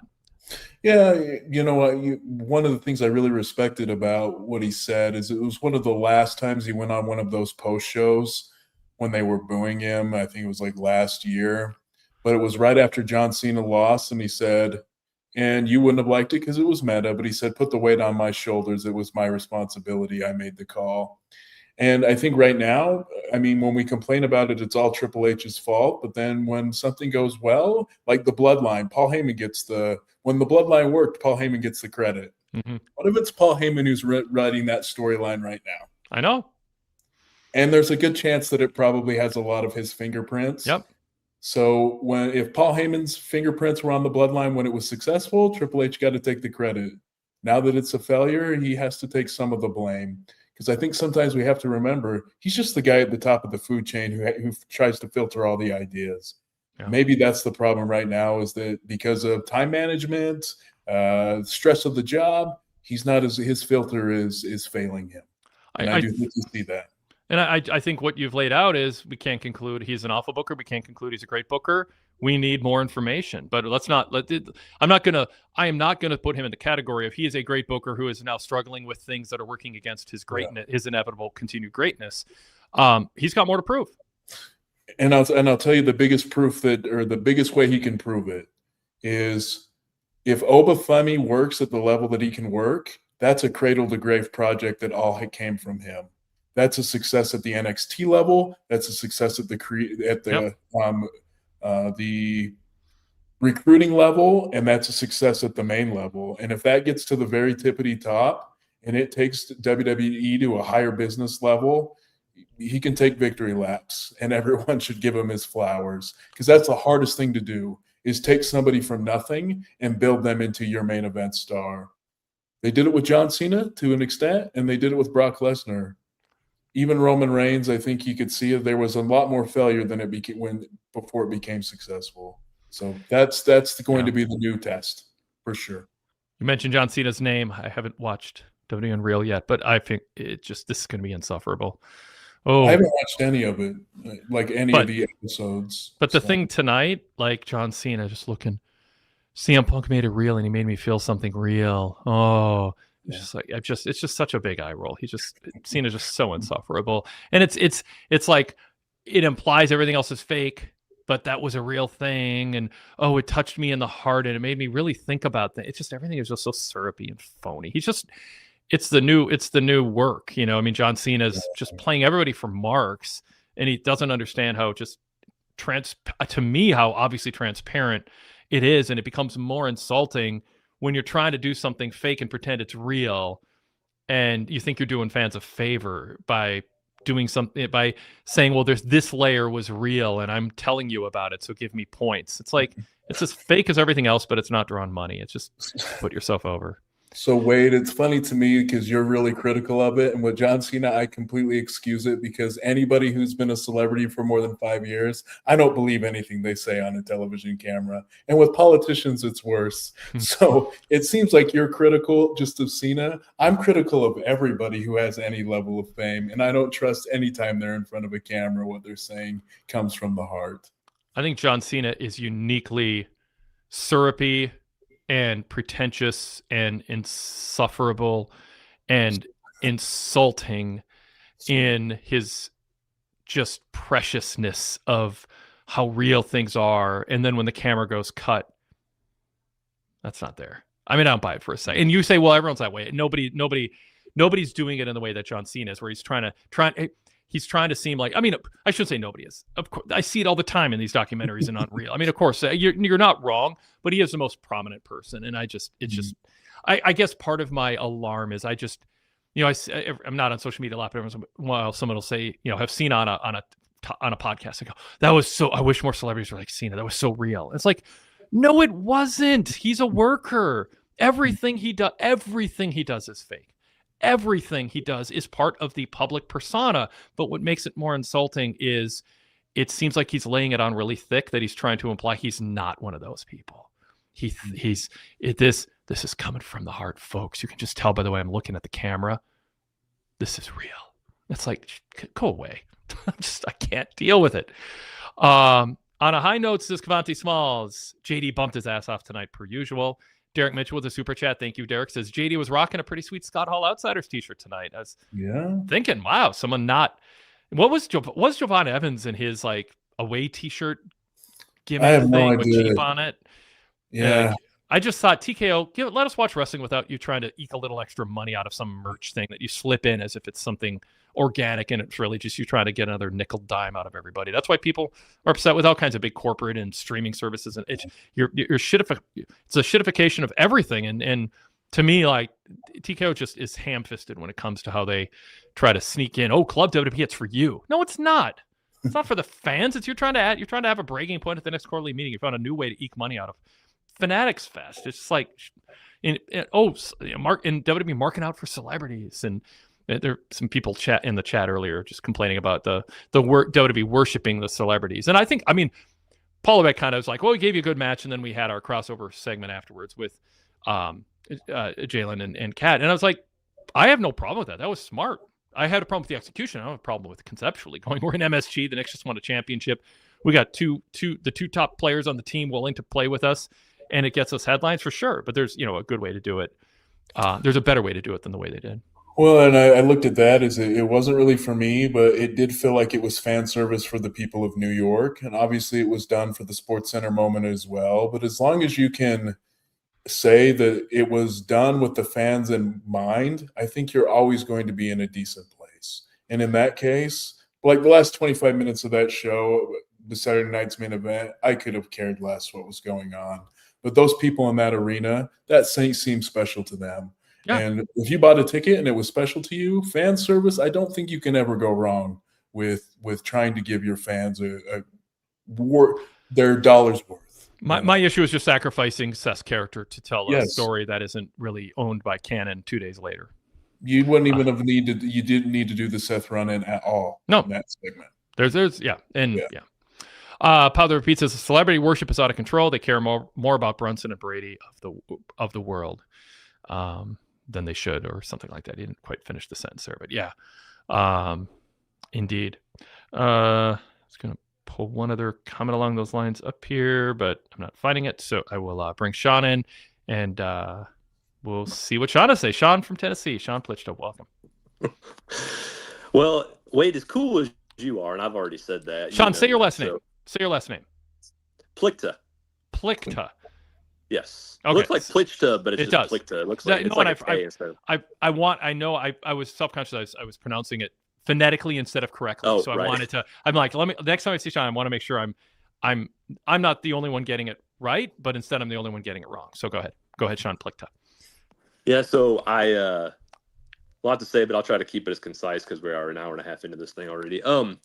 You said it right. As far the thing, I'll go back with you on when the guy super chatted about Paul Levesque trying to be cool is, well, to me, I disagree in the sense that if he's trying to be cool and he's trying to get the fans to like him and want him to book more, you would book stuff that the fans like and want to get behind, and he's not doing that. He's booking a bunch of wishy-washy characters that we don't know if we like them one day, we dislike them the next. It's like, no, you book the NXT you were supposedly booking before. You do that when you're on the main roster. I think I don't think Paul Levesque is knowingly booking something that he thinks the fans won't like better than other options that exist. I just think he thinks the cool thing is shades of gray, and it's a term we ban because it doesn't even mean what people mean it doesn't mean what people think it means. But I think he thinks that's the way to be cool. The babyface heel thing is passé and old school, and we're forward thinking. And I think he's, I don't know. I don't have certitude, but I think he is booking this way because he thinks it'll succeed, and he thinks it's cool. Oh yeah, there's no LA Knight. You never know one week to the next, or Jimmy and Jay. You never know one week to the next if they're going to be likable or not. I think he's talked himself into thinking that's like a compelling way to tell pro wrestling stories in the modern era, and that makes him cool because he's not just doing things other promoters in the past did. Yeah, because I want a character that, again, I don't mind having nuance in a character. Like, I don't mind telling a cool story with someone and trying to get behind the journey they're on, but you don't need to do all this other crazy stuff. And that's what I was thinking of the 6-man, tonight with all the 6 people in the match that are going to be in SummerSlam. It's like you said it right. I mean, who are we going to like and dislike? There was just all this craziness of the Usos. I can't stand Jay right now at all. I can't stand him. Yeah. And I love Jay when he won the Rumble. I was like, okay, I'm willing to give this a chance and see where this goes. And since then, it's just been awful with the eating and the stupid crap. And now he's who knows what he is. And the yeeting is a separate thing from just being a character that like in Jimmy 1 week to the next, it's like, oh, he's the stand-up guy controlling Jay who's a hothead. No, now he's a hothead acting just like a stereotypical heel. The nuance is like adding salt to a dish. And what Triple H has done is he's unscrewed the cap and he's just pouring salt. He's pouring nuance out of the salt shaker instead of sprinkling it. And it ruins it. Vitamin D is good. Get some sun. But don't lay in the sun for 12 hours without sunscreen or period. And you're going to get sunburn. Like, he's taking something that in a small quantity works, and he's ruining it by taking the lid off the salt shaker of nuance. It's indiscriminate, it's overbearing, and it's disqualifying of any investment. It's turning people off to investing in what's happening because it's just too much of it, and it feels indiscriminate. It just feels like there's no core. Like, every character should have something that's guiding their decision making week to week that is consistent. Even if you think their actions are inconsistent at the core, they could explain why they're being consistent, and that is not something I think any of these wrestlers could do if they were pressed on it in a in-character interview that was long form. And Derrick, do you have something you want to say about that? I just think one thing I notice is at the top of the card is where the most ambivalence and ambiguity with the characters is. Yes. Like, I was thinking of the Saturday night's main event show, and it was 5 matches, but let's think. So the first match was the women's tag team, straight babyface team against a straight heel team. It was fine. And then you had Danhausen versus JD, straight babyface against straight heel. Lyra versus Bailey, straight babyface against straight heel. Tag match, straight babyface against straight heels. So the prevailing template is still babyface and heel. I think the problem is it used to be like the nuance was only with the bloodline, and now that's not as successful, and it's bled over into everything that's inside their orbit, and so everything inside of that orbit is muddy. Well, that makes Raw muddy. Yeah, and that's why you said with the thing. That's what annoyed me about this show. As much as there's things I liked, and that's what's annoying is you have the Gable, Penta, Paige, Rusev. You have these stories where you're telling these heel babyface stories, pure somebody you like and somebody you don't, and then like you said, Derek, you have these. Paul's trying to put these guys in here where, oh, you're trying to add all these layers and all this all this weird stuff. Are we going to like them or are we not? And you just meddle it and you mess with it. And it's like, we don't want that. We want a guy to get behind. With Oba, and here's what I'm worried about with Oba. I understood why they did Oba Brock at SummerSlam, or Oba Brock in the third match, because, but they made the MSG show not feel as special because I don't feel like they did a lot to book it to make it feel special to me, other than we're going to have Roman with Jalen Brunson, we're going to have Seth with Tyrese Halliburton. Like, okay, yes, we know why you did it, but that doesn't make the show feel special. They didn't make it. Could have Oba Brock at MSG, and to me, Oba, I'm worried about. See, with Oba Brock, I got it because Brock Loeb. See, they told the story of Brock coming in. Oba, we don't know if Oba was going to face Roman. He might have said, hey, I want to face Roman. But Brock, they had Brock come in and they had Brock do all this stuff, talk shit, and then you're going to low blow him, right? Okay, so I get all of that. Like, it made the story of why Oba wanted to face Brock. I get that. I understand he said later that, oh, the title's going to be there, and it makes the title feel less, and I understand why people got frustrated about that. But at the same time, it's like they had a reason why Oba was going to face Brock at SummerSlam. Like, it made sense to me. But then with Oba, it's like, okay, he beats Brock. As over as he is, and as much as I like him, I don't know how much you can go with him just beating up people. Like, there's got to be something big for him soon. Because how over can he stay with just the stuff he's doing for this long? How long can it last? I'm a little nervous about it, as much as I love him. Well, 2 months ago or whatever, I said they have an Oba Femi problem. I mean, he is a character who's going to be hard to sustain because he's so dominant, and they aren't building up enough heels where it seems like they're ready to drop him into a formula and let Oba go against him. And I don't have a problem with tonight. I mean, it's just like he had bumping heels and he got to be cheered. It was a comedic, but he didn't, I don't think he did anything that was, sort of made him seem like he's, winking at the audience or anything. I mean, no. Yeah. So I'm fine. It was a way to get Oba on TV where he didn't seem super, super serious, but it also established why we kind of like him. Derek. And I just think, the Oba problem is fixed really easy if Drew McIntyre comes back. Yeah. Because we know Drew is really good on the mic. Yeah. We know that he's not afraid to be a heel and get heat. Right. And if you stack up Drew McIntyre against Oba Femi, first of all, he's big enough to put some real jeopardy on Oba. And he's also willing to take those underhanded tactics to pile on more jeopardy. So you're building up those hills that Oba has to climb over en route to winning the Royal Rumble and then defeating Roman Reigns at WrestleMania. And then I think the Oba story is fulfilled. It's a long time, but I think the way that they book things now, you could do 2 pay-per-view matches against Drew McIntyre in 4 months, and I think people would think it was fine. 4 months is a long time. Mm-hmm. Yeah, and that's the thing. How long is Drew going to be gone with all the movies? He's doing the movies now, and I get he wants to do that, and it's great. It's when you're gone for that long a period of time.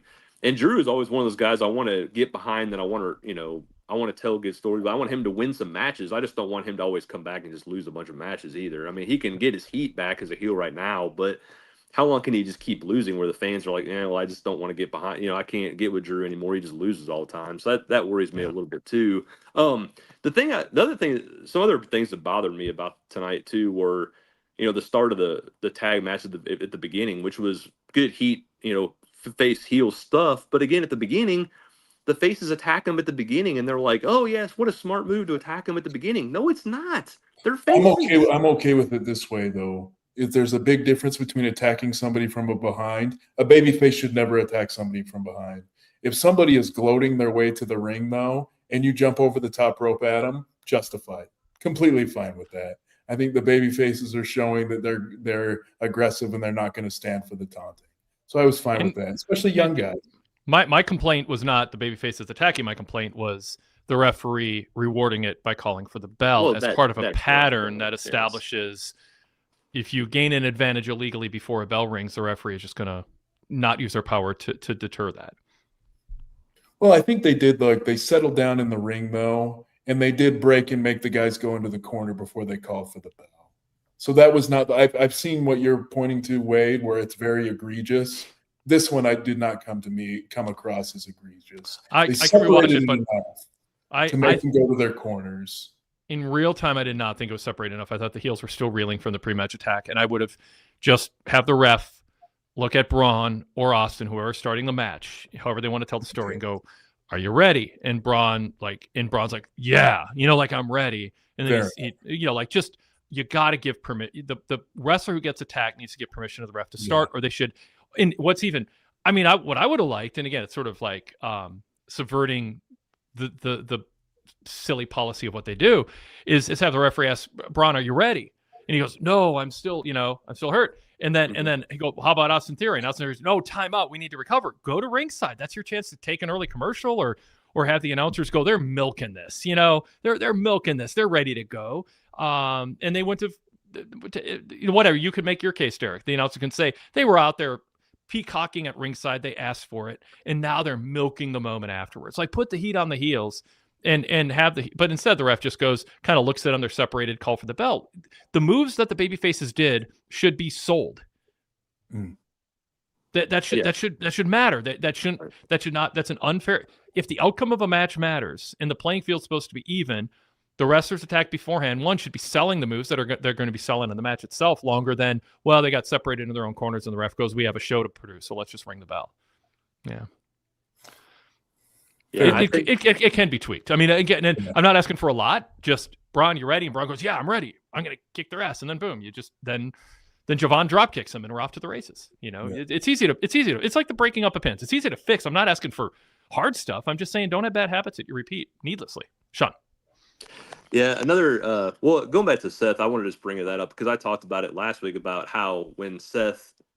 I've never been really behind Seth's character either. Like, I like Seth, but I'm Derrick. I've never been really behind him because he's never really said who he is. I mean, I know you've tried to say who he is, but he's never really articulated that very well of who he is, and it's just muddled all over the place. It always has been. But the first week he had the promo with Roman, it made a lot of sense. Like, I got behind him. Like, he kind of he was propping Roman up. He was actually telling him, "Yeah, you're a Hall of Famer. You're this. You're that." Like that kind of stuff, and then.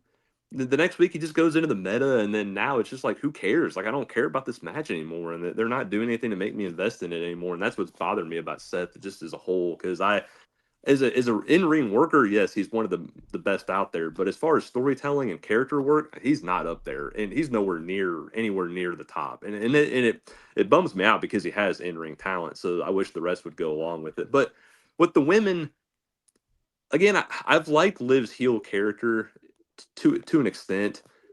I just think if you're going to have Io and Liv, and you're going to, I know you've done a little bit of, they've put a little bit of heat on Liv, but I just think if you're going to tell a story of Io and Liv, like, build to this being a big match. This match does not feel big. They have done nothing to make this feel big. They have done nothing to make Io feel like she's going to win the title. I just feel like with the women in general, I know Rhea got hurt, but even with Rhea on the other, I mean, I know it's the other show, and I'm not trying to go too far into that show, but like, they just don't make the women's division feel important, feel big, and that's what's bothering me. There's so much talent in this division, and I want it to feel bigger, and they did really nothing tonight to make me feel anything about Io and Liv. Sean, I'm going to push back hard because by asking for more, you're asking for what we're getting with Roman Reigns and Seth Rollins, where they feel like they have to tell complicated multiple level stories. Io and Liv's story is perfectly acceptable to me. You have a cocky heel who is casting shade at a babyface, and when the heel tries to cheat, Io Sky is the babyface who overcomes the cheating, and sometimes she can't because of the numbers game. It's simple. They don't need to complicate it. Please don't ask them to complicate everything. That's where we're getting into our issues that we have now. No, I'm not trying to complicate it. I'm just saying make it feel bigger. I'm not saying complicate it. It's been on TV every single week. I must have missed it tonight. On TV every single week. Did I miss something tonight? I don't think I saw anything tonight about Io at all. I mean, Liv was out there. Io came out on Danhausen's thing and counteracted the interference. Oh, okay. Yeah. I must have missed that. Okay. They've built it every week. Yeah, no, I mean, again, I feel like the women's division as a whole just doesn't feel as important as it could. Sean, to come in and try to, this is what I'm interpreting for what you're saying is talk about the title, talk about the prestige, and not have the angle. And I know Oba was involved in a Judgment Day storyline, and he's also in Hell in a Cell match, so you can do both.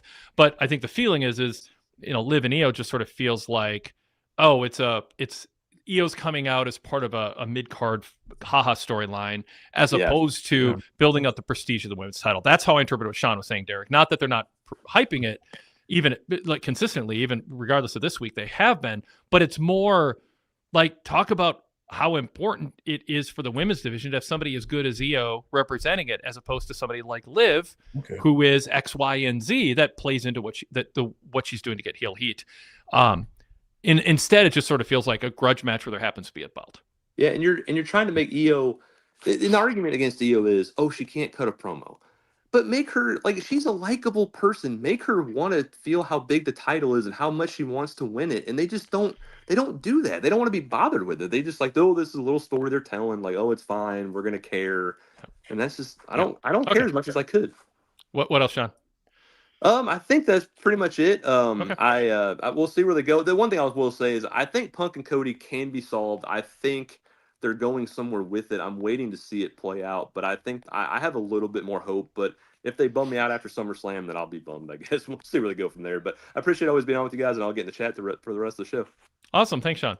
See you guys. My thing with Cody and Punk, as I said last week, it'd just be kind of nice for them to realize there's really nothing that they're going to be able to do with Cody and Punk that's going to sell more tickets. It should just be it's Cody and it's Punk. That's 98% of what you're doing. And if you start throwing in some hack thing that undercuts their ability to watch a video and understand what everybody saw, and now they're going to pretend it's something else, you're just taking away this organic, it's two friends who respect each other fighting for a title that they each really badly want.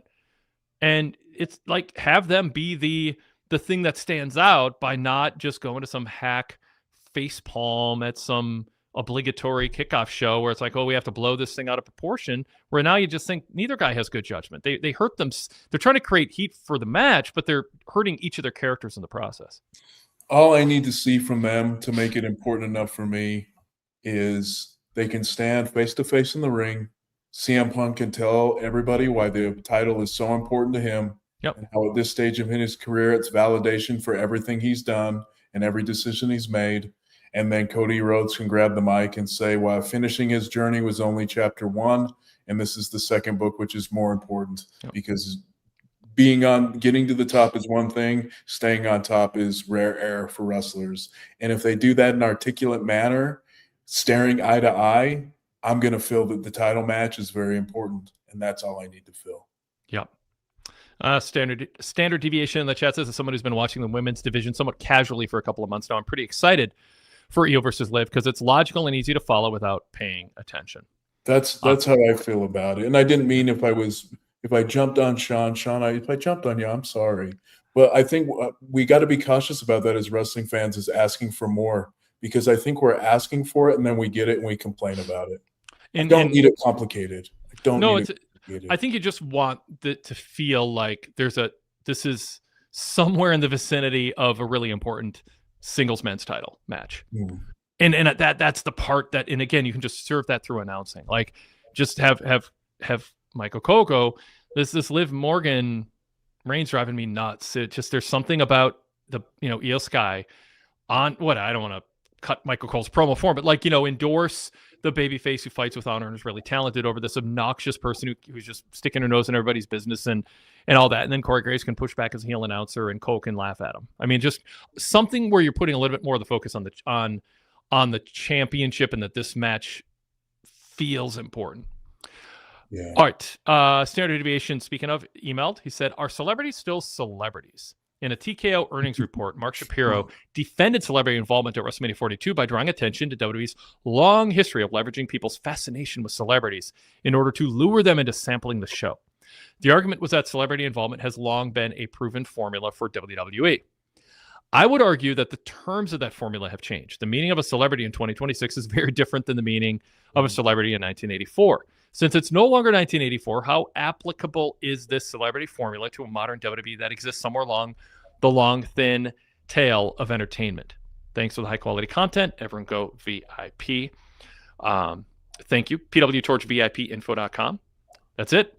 PWTorchVIPinfo.com. Check out information on VIP membership that Standard Deviation is endorsing for everybody listening. Yeah, it's different. We're much more... A celebrity to one person is who is that to another. It can be Jalen Brunson. It can be a boxer. It can be a soccer player. It can be a musician. I mean, there's not a lot of people who 85% of the people watching Raw know who are left in the celebrityhood. Derrick. It's funny to me because I'm so out of the loop on mainstream culture in a lot of ways. Is I find out people are celebrities because they show up on Raw. Yeah. Like I had no idea who Jelly Roll was until he showed up on Raw.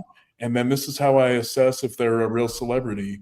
I'm a high school teacher, so I go in Monday morning and I ask my class if they know who Jelly Roll is. Yep.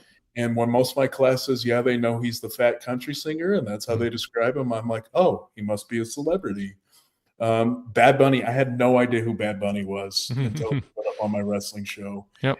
And I was so surprised that every single one of my students knew who Bad Bunny was. I'm like, okay, obviously he's a celebrity. But some of these other people they claim are celebrities, when I ask my students if they know who they are, they don't know who they are. Yeah. So I don't think they're real celebrities.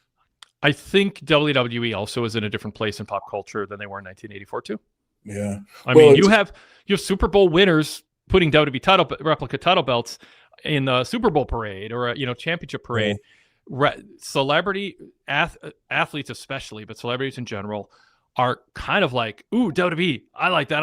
Can I be a fantasy camp superstar, manager, whatever? And that was not the case at WrestleMania 1 and 2. It was like they were using them to try to elevate the image of WWF Pro Wrestling and what Vince called sports entertainment at the time. And now it's more symbiotic. It's more sort of like one hand washes the other. I think Roman Reigns is as big of a celebrity or bigger than most people who sit in the front row and get a little TV time, Derrick. Well, not only do I think he's a bigger celebrity than most of those people, but he'll be a bigger celebrity when everyone forgets about Jalen Brunson when he doesn't win the NBA championship in 2 or 3 years. Yep. Because I've seen since I stopped paying attention to basketball a long time ago, but the only enduring stars in basketball over the last 10 years are like Steph Curry and LeBron James. Most of my students don't know who any of these other people are. And so Jalen Brunson, he's the hottest thing in basketball right now. Do you think he's going to be the hottest thing in 2 years? Probably not. Yep.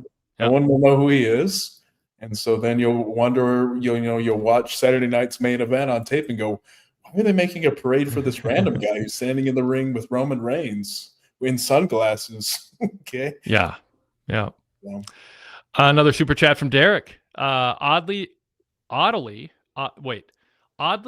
I don't know if he's trying to say that or it's just a misspelling. Oddly tonight, the Vision versus Evans and Lee instead of the usual in-ring promo segment. It has been nearly 7 months since Rhea and Io versus Asuka and Kyrie opened Raw with a match. They had advertised they were going to open with Seth, so they had a late change there.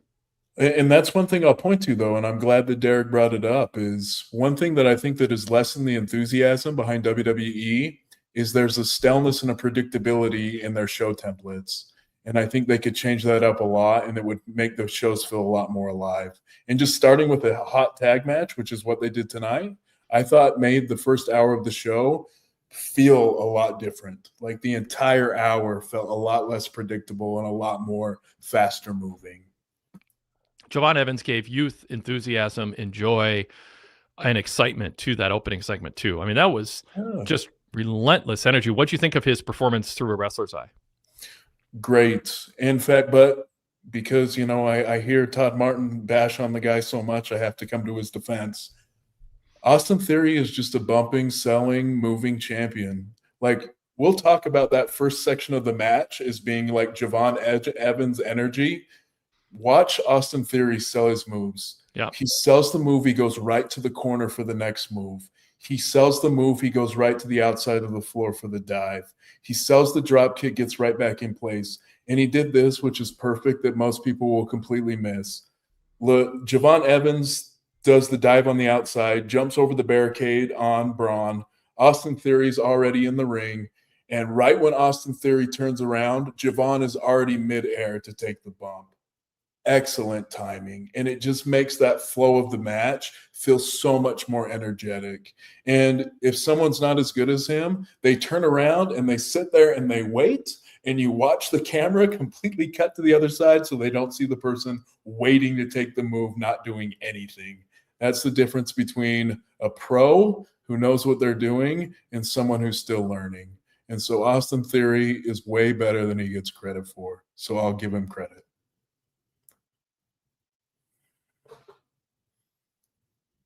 Standard Aviation says in the chat, I'll buy Austin Theory stock before Braun Breaker. How about you? I'll buy both.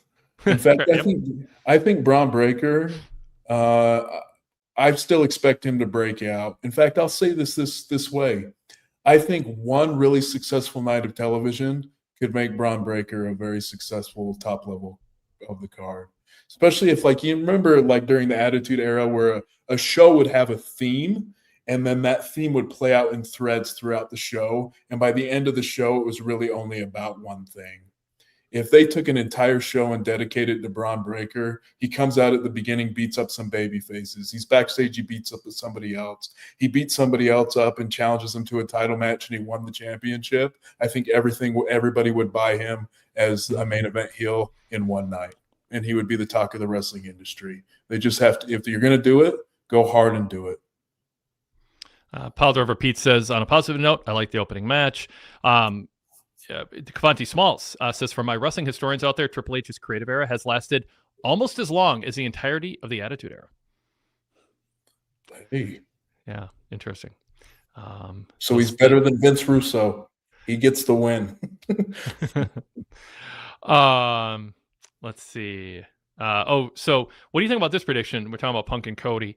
Nashville DS says Cody's going to snap and then go heel. He's going to be tired of being the nice guy who takes the high road. Are they laying groundwork for that? I don't think so. Well, I guess it's more wishful thinking. I'm with you. I'm like, give me 2 meaningful turns a year. Every time something's not working, the answer is not turn. Or give them a moment. Imagine if Seth had turned once.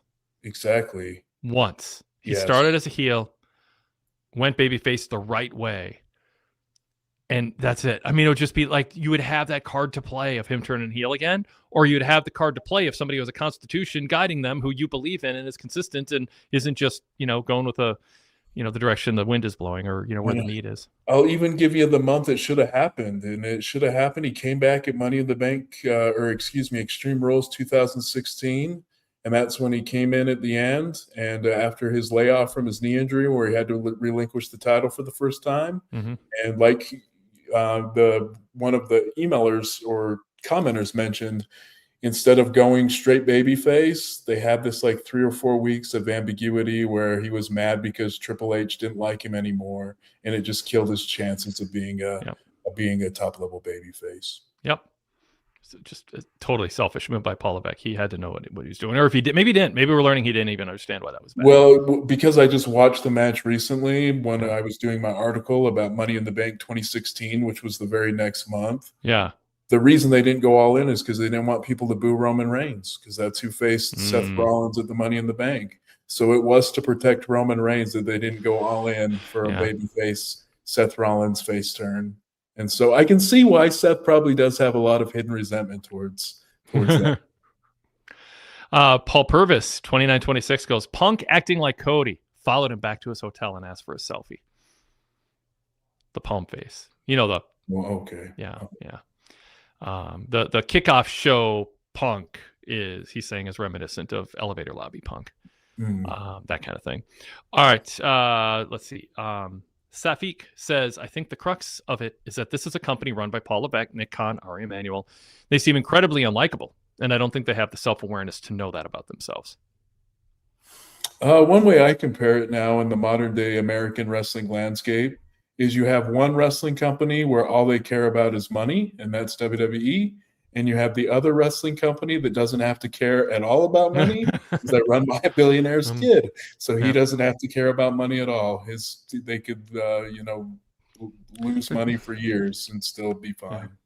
There's something about having to sing for your supper, that just the hand to mouth. If this angle draws, we make money. And that's such a disconnect. By the way, Detroit, Michigan, Little Caesars Arena, July 28th, 2025.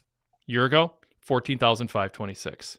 Tonight, 10,972. Year over year, big drop off. Is it just ticket prices went way up? It's not just that, but that's a contributor. It's not just a lack of interest, but it's whatever collective business decisions WWE has done. They drove off 3,500 people. I'll tell you what the good news is for wrestling fans, though. When there is a company that all they care about is money, which is TKO, they respond to this kind of stuff because they have to. And I know a lot of people hear their public lines, which seem like they make excuses and stuff. The way that these people operate with their lust for the dollar and growth, that the conversations they're having is not the conversations that get released. They are talking a lot about the decreases right now. Not every leader knows the solution to a problem. Yes, good point. And so I'm it's not to take away your point, but it does not assure a correction. It could assure hot shot. It's like in sports now, coaching change or GM change that is blaming somebody who isn't at fault, or a trade of a player who isn't at fault. It's just they could make some hot shot dumb moves, and I think Pat McAfee was an example of it. That was, we need a spark, so let's go have fantasy camp Pat McAfee do something totally unbelievable and say WWE shit now. And you know what? Fans believed him. Yeah. It rang a little too true. But it got people buzzing on the internet for 3.5 days, so it was worth it. God. We live. It's just I'll go back, get off social media, everybody. Just, if you're on an airplane, you don't want the pilot pulling the people in the back, or doing some social media poll online about how to fly through or over or around the thunderstorm. You're a freaking pilot. Just do what you're told. Disconnect from feedback.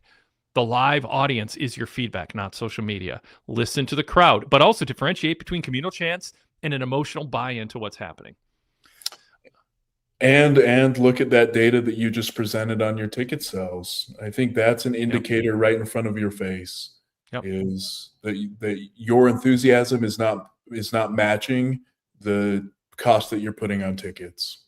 Yep.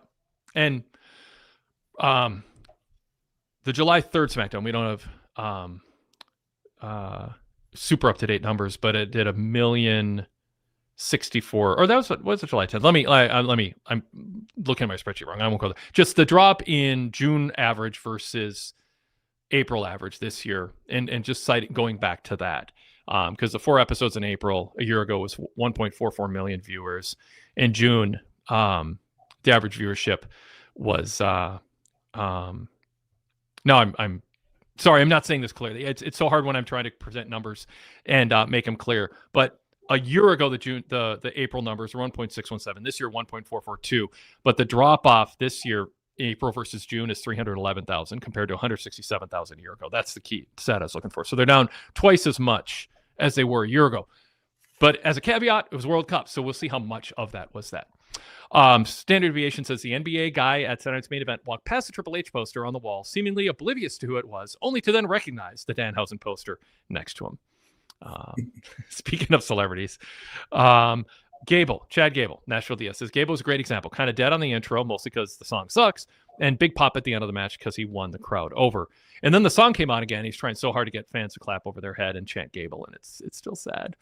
I think it's going to work though, Wade. We should take bets on this. Well, I think this is it takes one good crowd for something like that to get over. Like if you remember when Seth Rollins' music, initially when he changed his music with the thing, only a few people were doing it. And then they had one big night where everyone did it and it became a big thing. I think Chad just needs a receptive crowd, which might be Minnesota. When they're all doing the clap thing, people will decide it's great and the sheep will be herded, because that's generally the way it works.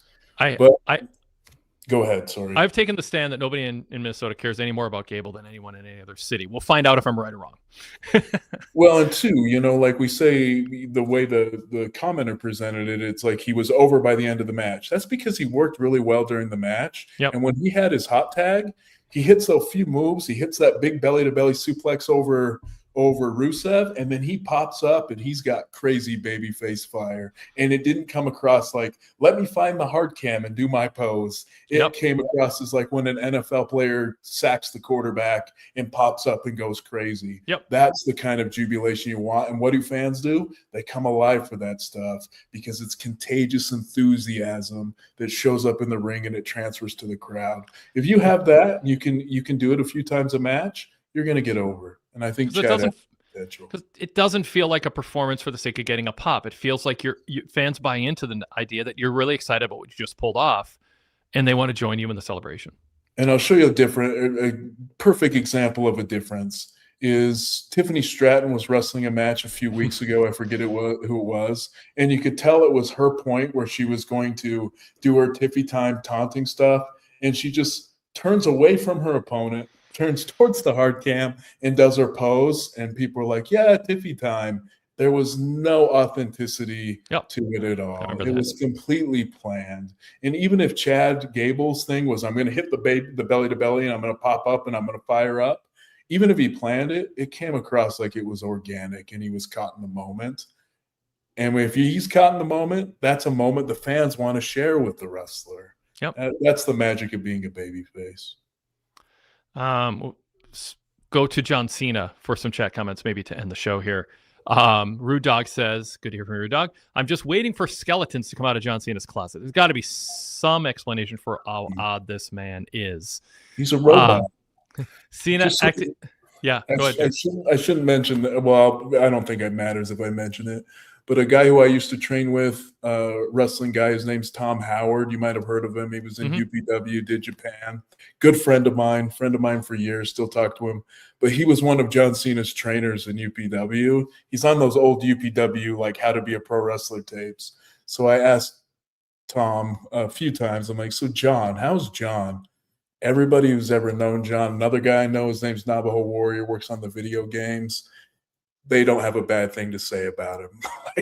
So if he's fooling the world, he's fooling the world. But these guys knew him before he was a star, and they have nothing but great things to say about him. And I've never said John Cena's a bad guy. I said it was selfish and clueless to say I'm the last real champion. True. I think he is handling this whole I'm going to pretend something is real when it's not, and some new work is annoying and insufferable. It's not about whether he's a good dude, I mean, that's not my argument. Is do people like him? I mean, he might be a great friend and a cool guy to hang out with. That's not my point. My point is I find his on-air character insufferable, and I think he has one of the lowest IQs of top people who've earned big money for long stretches of time of anybody. And it sounds weird to say because you're like, well, what about all the success? Well, I mean, yes, I've defended him in saying he was the face and the personality that WWE needed coming out of a lot of scandals. And I think that served a purpose well. But there's so many things he's done well on top when he had the agency to do better that just make me think he actually, and I always go back to it, but I hope we entertained you, saying that on live TV. It's like it just broke the whole structure of wrestling, which is it's your privilege to watch us. And then it turned around and said, fans, we're here to please you. Please let us know if we're entertaining you. Have we entertained you sufficiently? I mean, that's just a super low IQ moment I don't think it would even cross his mind where my mind is, where I'm coming from about how that just shatters the relationship and the dynamic that makes pro wrestling have a mystique to it. And it says, fans, you're not privileged to watch these great athletes. Simulate this in front of you live, this whole world, and we want you to buy in and react to it. What he's saying is, did we do enough table spots? Did we say enough things that were catchphrases that were cool? Did we play to you enough after big moves? Did we entertain you sufficiently? It's just, you don't don't want to watch a great TV show. I don't want to watch a football player in the middle of a game going, have we entertained you sufficiently? Like, so anyway, that's my go-to example. There's so many things I've seen over the years. So there are people who I praise for good work who I know are, for lack of a better term, not good people. It's just, that's not, my point isn't to give grace to people who are nice people and unfairly, what's the key word I'm looking for? Unfairly criticize somebody who doesn't deserve criticism because I know that they're a bad person. I try to stay away from that. So I was just commenting on Rude Dog acted like there's skeletons in his closet, and I'm like, nah, just because like not everyone's got skeletons in their closet who seems like they're a great guy. Yeah, I don't know if skeleton's a word, but I think there are. I don't know. Yeah. I know where I get why you can have skeletons that are like, this doesn't fit my public image. Yeah. But it explains why he's so weird. But you can be weird and not reveal everything about yourself. And I don't want people to read into what I'm saying about it, but like the whole broad and have that mean that you're not that you can't have a public persona that works. Like the pact with the audience is, I'll share what I want with you, and you can like or not like what I share with you, and I'm okay with that. Rude Dog adds, by the way, seen acting like a cool guy dropping F-bombs on the Joe Rogan podcast seemed like the fakest thing ever. That might be closer to who Cena is, but it's fake in the sense that everything Cena does is reading the room and performing for it. And people who know John Cena better, who I've not interviewed about John Cena, but talk to me about him, just when I bring that up, they're like, Wade, for not being phone friends with him or texting friends, or, like for not being around him as much as people are on the road. Yes, that you've got him figured out. Everything he does is he walks in the room and he reads it, unlike anybody else. An arena, a backstage interview, a podcast studio, an autograph session, a talk show on TV. His strength is reading the room and then performing for it and adjusting to the environment he's in. And it's phony every single freaking time, but to differing degrees. And I say it's phony not because it's inconsistent with who he really is, but it is just happenstance if it's who he really is, because he's performing for the room that he's in. And his superpower is reading an arena and reading a crowd and adjusting on the fly to that crowd. I've had people who don't love John Cena in a lot of ways who say the thing I admire most about him is there's a plan, and then he listens to the crowd, and then he makes suggestions on to change a plan. And then he gets to the ring, whether it's a match or a promo, and he reads the room. He knows what the vibe of that building and that makeup of that crowd is compared to 1 week ago, 2 weeks ago, and 2 years ago. And he adjusts. But it's all a performance to play to the room. And everything he does, if you look at it through that lens, makes you understand him better. There's nothing that's sincere for the sake of being sincere. Anything that's sincere is happenstance because it's what he believes is the right way to put out his public image in the environment that he's in that moment. Doesn't make him a bad guy. It's actually a compliment. It's actually a skill. Figure. It's actually a skill, but sometimes you can get so used to being inauthentic and faking authenticity that you don't know the difference between them. And there are people who like Dwayne Johnson 30 years ago, and they don't know what happened to him. Yeah. I mean, and they don't even think he's on this planet anymore. Like there's something about him that is so damaged by money and celebrity and the pressure and the ego and not knowing. I mean, when you're his ex-wife might be his best friend. How does he know who his friend is? Once you're famous, the people who meet you when you're famous, you never know who a friend is anymore. And it sucks. And it can change who you are. But there's people who knew Dwayne Johnson 30 years ago, and I don't know who this guy is anymore. Not the same guy. So, and it's not, and I'm not, it can be a dig at Dwayne Johnson or not. That's up to you to interpret. But some of it's just the result of celebrityhood, which I think is kind of what you're. Thank goodness I'll never have to experience that. don't give up. I shouldn't say don't give up yet. That means you would aspire to it.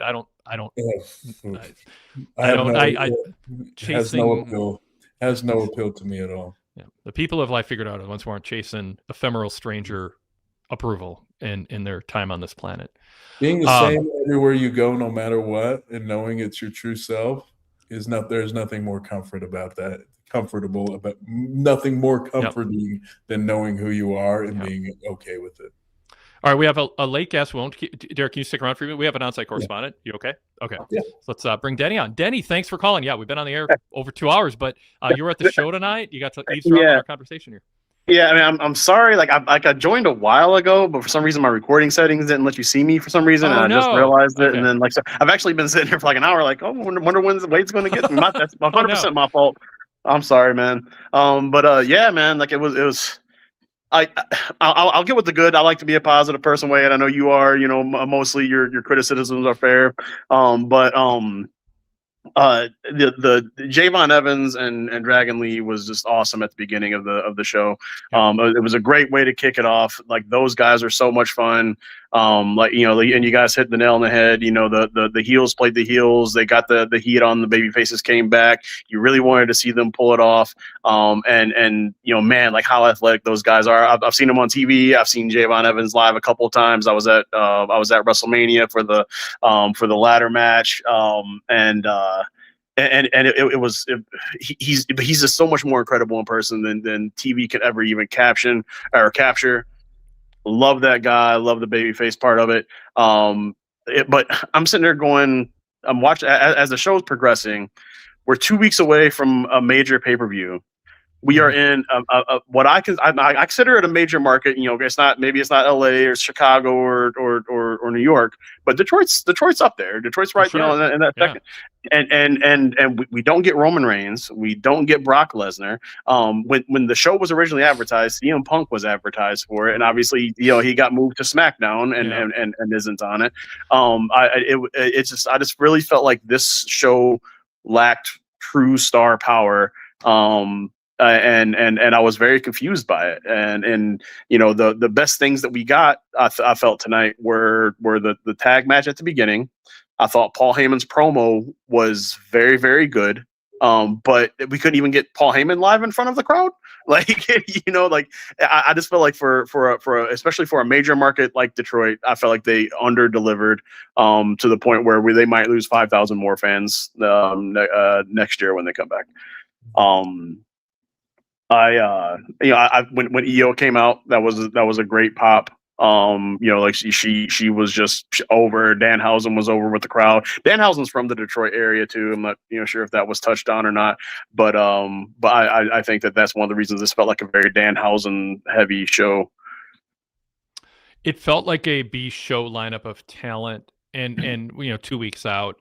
And, you know, they want to give some key people rest going into summer, you know, the go home week and SummerSlam itself, where they're going to be a lot's going to be asked of them coming out of. Some people work Saturday night's main event, like Roman, you know, so it's like, well, we can't have you work 3 days in a row. You know, you gotta, and then expect you back for a go home show and SummerSlam. So some of it is, I think they're willing to pay the price that you're telling them they might pay for this, just to keep the top guys happy. I liked, though, the idea of giving the 6-man tag kind of the spotlight at the end, and if that was an excuse to kick things off with a spirited, highly athletic, energizing opening tag match that kind of shook up the format a bit, maybe it's a good side effect of what you're saying. Ultimately, it's like, hey, we paid this money expecting to see CM Punk and hopefully Roman Reigns or Brock or Heyman.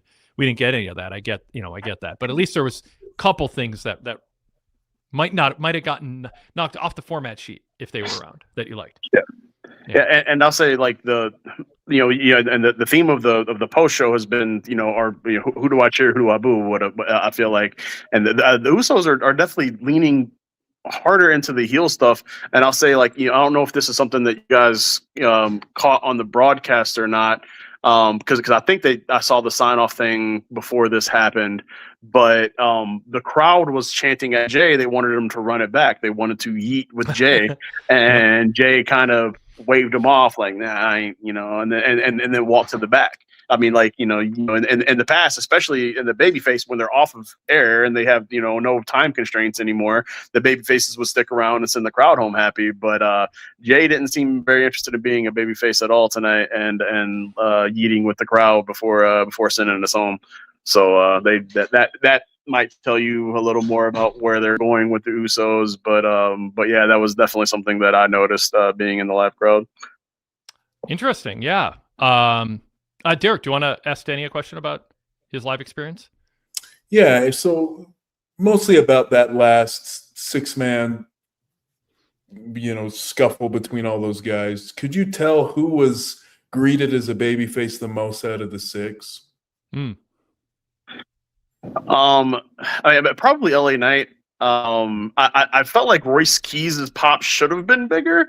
Because he kind of popped up out of nowhere, but it's also like a weird wrestling trope because like he just went and decided to hide under the ring just in case someone decided to interfere. But LA Knight was probably who knew to play Jay's music? Right. Yeah, he didn't even come out from the gorilla position. He was hiding in the crowd. And thing is, like they played Jay's.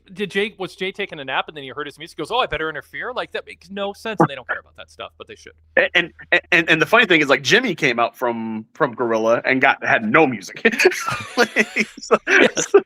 Yep.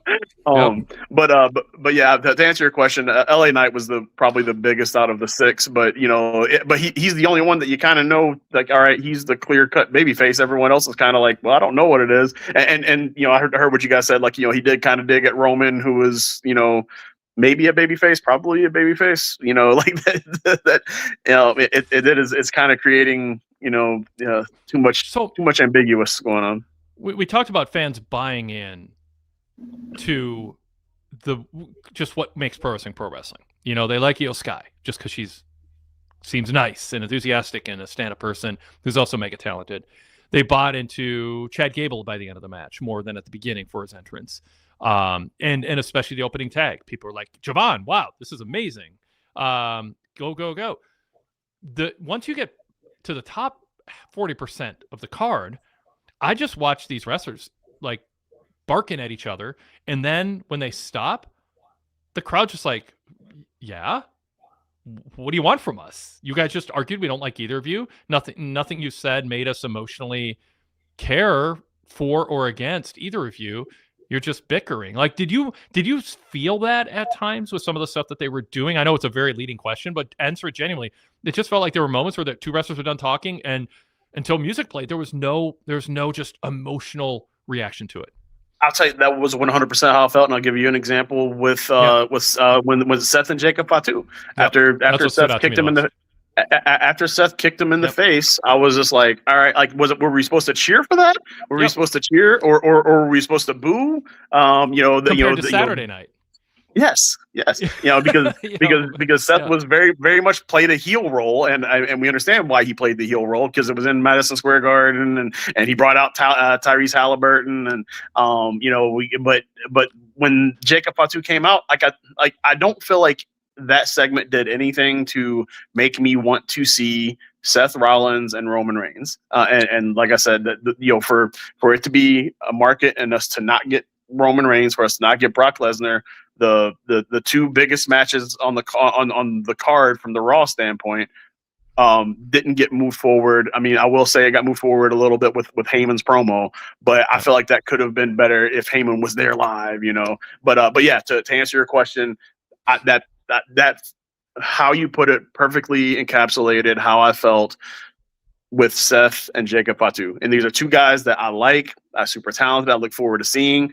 But the way the story is being told, I don't know if I should be happy that Seth kicked him in the face, or was it a heel move that Seth kicked him in the face? Is Jacob a face? Is he a heel? Is he just like Roman's bag boy, as Seth called him? Because he was so much more than that. Leading into WrestleMania and after WrestleMania, won a big high profile match against Drew McIntyre. Had a big high profile match against Roman, and now it's just like, where is this going after this? Because this dude deserves so much more than what he's getting. I think we saw it earlier too with Solo and Seth in that segment. And so Cole said Seth realized the threat of Fatu poses what it poses heading into the match against Reigns. After Fatu came after him, but you also had the Solo pitch as part of it, and it's just like how are people supposed to feel about Solo? He just turned babyface, and now they're positioning him in a way where like, well, is he? And it's like, well. Yeah. And I read it like this now too, is the what chants have become so infrequent that now they are indicators that people don't care. Like it used to be they just did what because they thought it was cool, where you couldn't really gauge if that meant the fans were into it or weren't into it, or they were just doing it to do it. Now they're so infrequent that when I do hear them, I'm like, that is a good indicator that the fans don't want to listen to what this promo is trying to portray. And that's what you got when Solo was cutting that promo. And it was like an awkward silence too, where it wasn't boos, it wasn't cheers, it was just flat. If you are watching Saturday Night's Main Event and you see Seth not with a kind of a sly grin or a wink at the audience, kind of like, well, I've got the Indiana Pacer with me, and he like just went into full like house show heel 101 mode and retreating afterwards, cowardly and taking cheap shots. So you have that, and then you have Solo 48 hours later coming out going, I'm gonna watch your back against Roman, and the fans are like, are we rooting for you to do that, or are we should Seth trust you? Should we happy Solo you're offering to help Seth, or do we think why would we care if you help Seth or not? Like, you can imagine like a paralysis of emotions because there's so many competing threads to this story. And Solo hasn't been a babyface long enough for you to just sort of on faith root for whatever he does. Seth was a heel Saturday, but it's meant to be, that's compartmentalized. It's just celebrity fun. That's not canon, but you can't take the emotion out of it. And so that's why I asked you, like that. It just seems like the crowd was silent when Solo made that. No, they booed. They like booed Solo's pit. Like, he's just from babyface, and they're setting up Solo to get booed when he's offering to help Seth. Because why? Because they don't like Seth now, or they like it.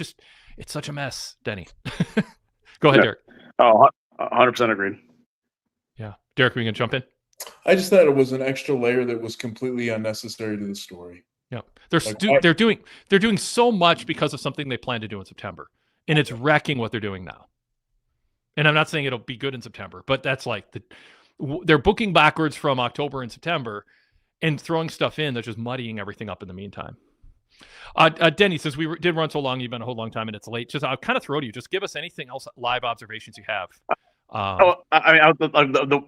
There's kind of one thing I wanted to comment on too, through the show. I know, and you guys are talking about like the ambiguous and like who do we cheer and who do we boo, and it kind of reminds me of like WWE is trying to like write like Breaking Bad, but they're not as talented as Breaking Bad writers. Because by Breaking Bad, by the middle of the seasons, like you didn't know who to cheer, who to root for. Like, do you really want to root for this meth dealer and but they're nowhere near as good as the writers. But to answer your question, and Breaking Bad writers were not trying to get a crowd pop in a stadium. They're trying to write a good TV show that had 9 episodes a year or whatever it was. Yeah. Right. But yeah, to answer the question, sorry. Yeah, for sure. Yeah. No, sure. But and to answer your question though, as far as live stuff, I'll say like Liv definitely had some heat on her. The Vision has some good heat. The Logan Paul sucks and stuff like that. The crowd was really, really hot and really, really good tonight. I really want. I don't know why AEW hasn't ran a pay-per-view here. They're going to be here in a couple of weeks for Dynamite. I could probably call in after that one too, because I'll be going to that. I want AEW to run a pay-per-view here. WWE hasn't ran a pay-per-view here since SummerSlam in 2023. Detroit deserves more because I thought the crowd was hot. They were ready to cheer for something. They didn't get much of a show to cheer for, but I still feel like the crowd made the most of it and just said, "Hey, we came here to have fun. We're gonna chant. We're gonna cheer." And like I said, they got us off hot with a great match, and then we didn't get a whole lot after that we were able to sink our teeth into. Yeah, I'm on the edge of my seat to say this, Danny. There's still time for SummerSlam to move to Detroit. You don't want it in Minnesota, Wade, huh? I know. I'm just saying they from a business reason they might think they can sell 30,000 tickets overnight if they move to Detroit as they struggle to. With the price drops, my wife and son and I we're probably going to end up coming out to Minnesota. We've never been out to Minnesota, so we're probably actually going to travel over there and see what your neck of the woods looks like, Wade. Maybe. Well, hopefully you can breathe because the Canadian wildfires and the Boundary Waters wildfires have been rough. It hit us pretty good this week, or last week too. We're right across the border from Windsor, so I mean, literally Detroit and Windsor have a bridge that connect each other. So yeah, it hit us too. So we get it. Yeah. Come on out. It's a beautiful facility and it's a great. It's a utopian environment here in the summer when wildfire smoke aside. Weekday afternoons or weekend afternoons are just like everyone's out. it's just rivers and lakes and activity. And yeah, I'm not going to be the Chamber of Commerce here.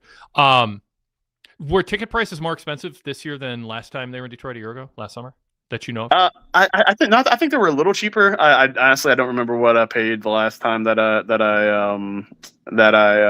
we went. I do feel like we sat closer, and I kind of bought the tickets last minute too. So I kind of just kept an eye on StubHub, and when the ticket prices dropped to a price that I was comfortable with paying, I bought it, and I was like, hey, let's go. And then my son was looking forward to it, so we just it was super last minute. I don't remember what I paid, but I do feel like I paid less and sat closer this time around.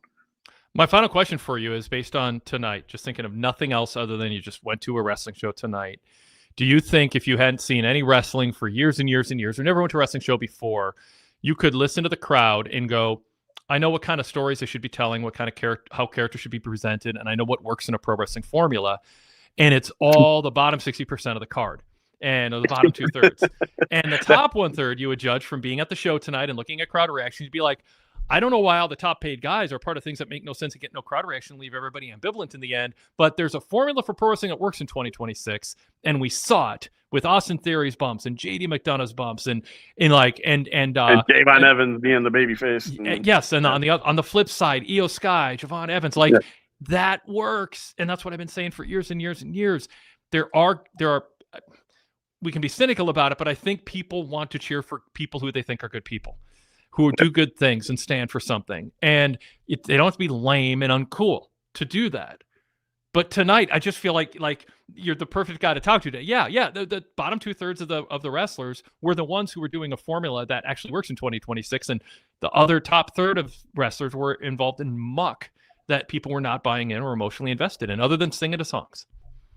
Yep, correct. I 100% agree with everything you just said, and that was the feeling in the building, because like I said, we were hot when EO came out. We were hot when Javon was making his comeback. We were, but when Solo Sikoa and when Jacob Fatu was confronting Seth Rollins and who is the challenger for the World Heavyweight Championship, it fell flat.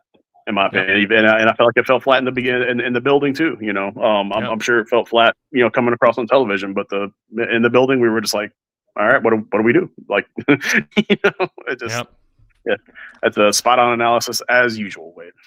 Thank you, Denny. Appreciate it. Thanks for calling in so late and hanging out, unbeknownst to us for an hour. Sorry about that.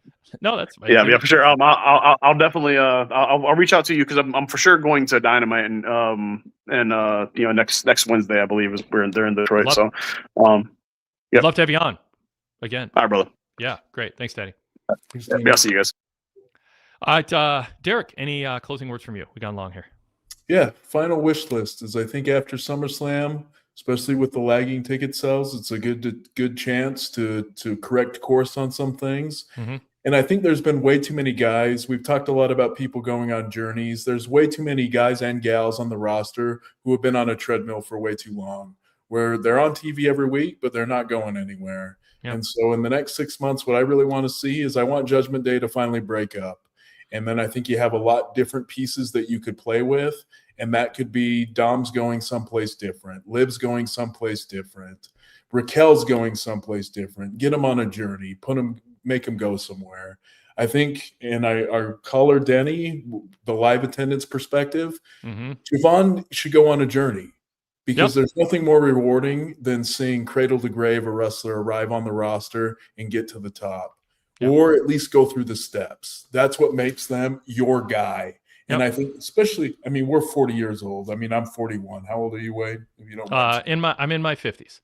So you're in your 50s. You've got to go on those journeys. Yeah. You've got to go on those journeys with wrestlers, and that's when they really they become like your guy. Yeah. I use the Bret Hart analogy. I lived through every stage of Bret Hart's career.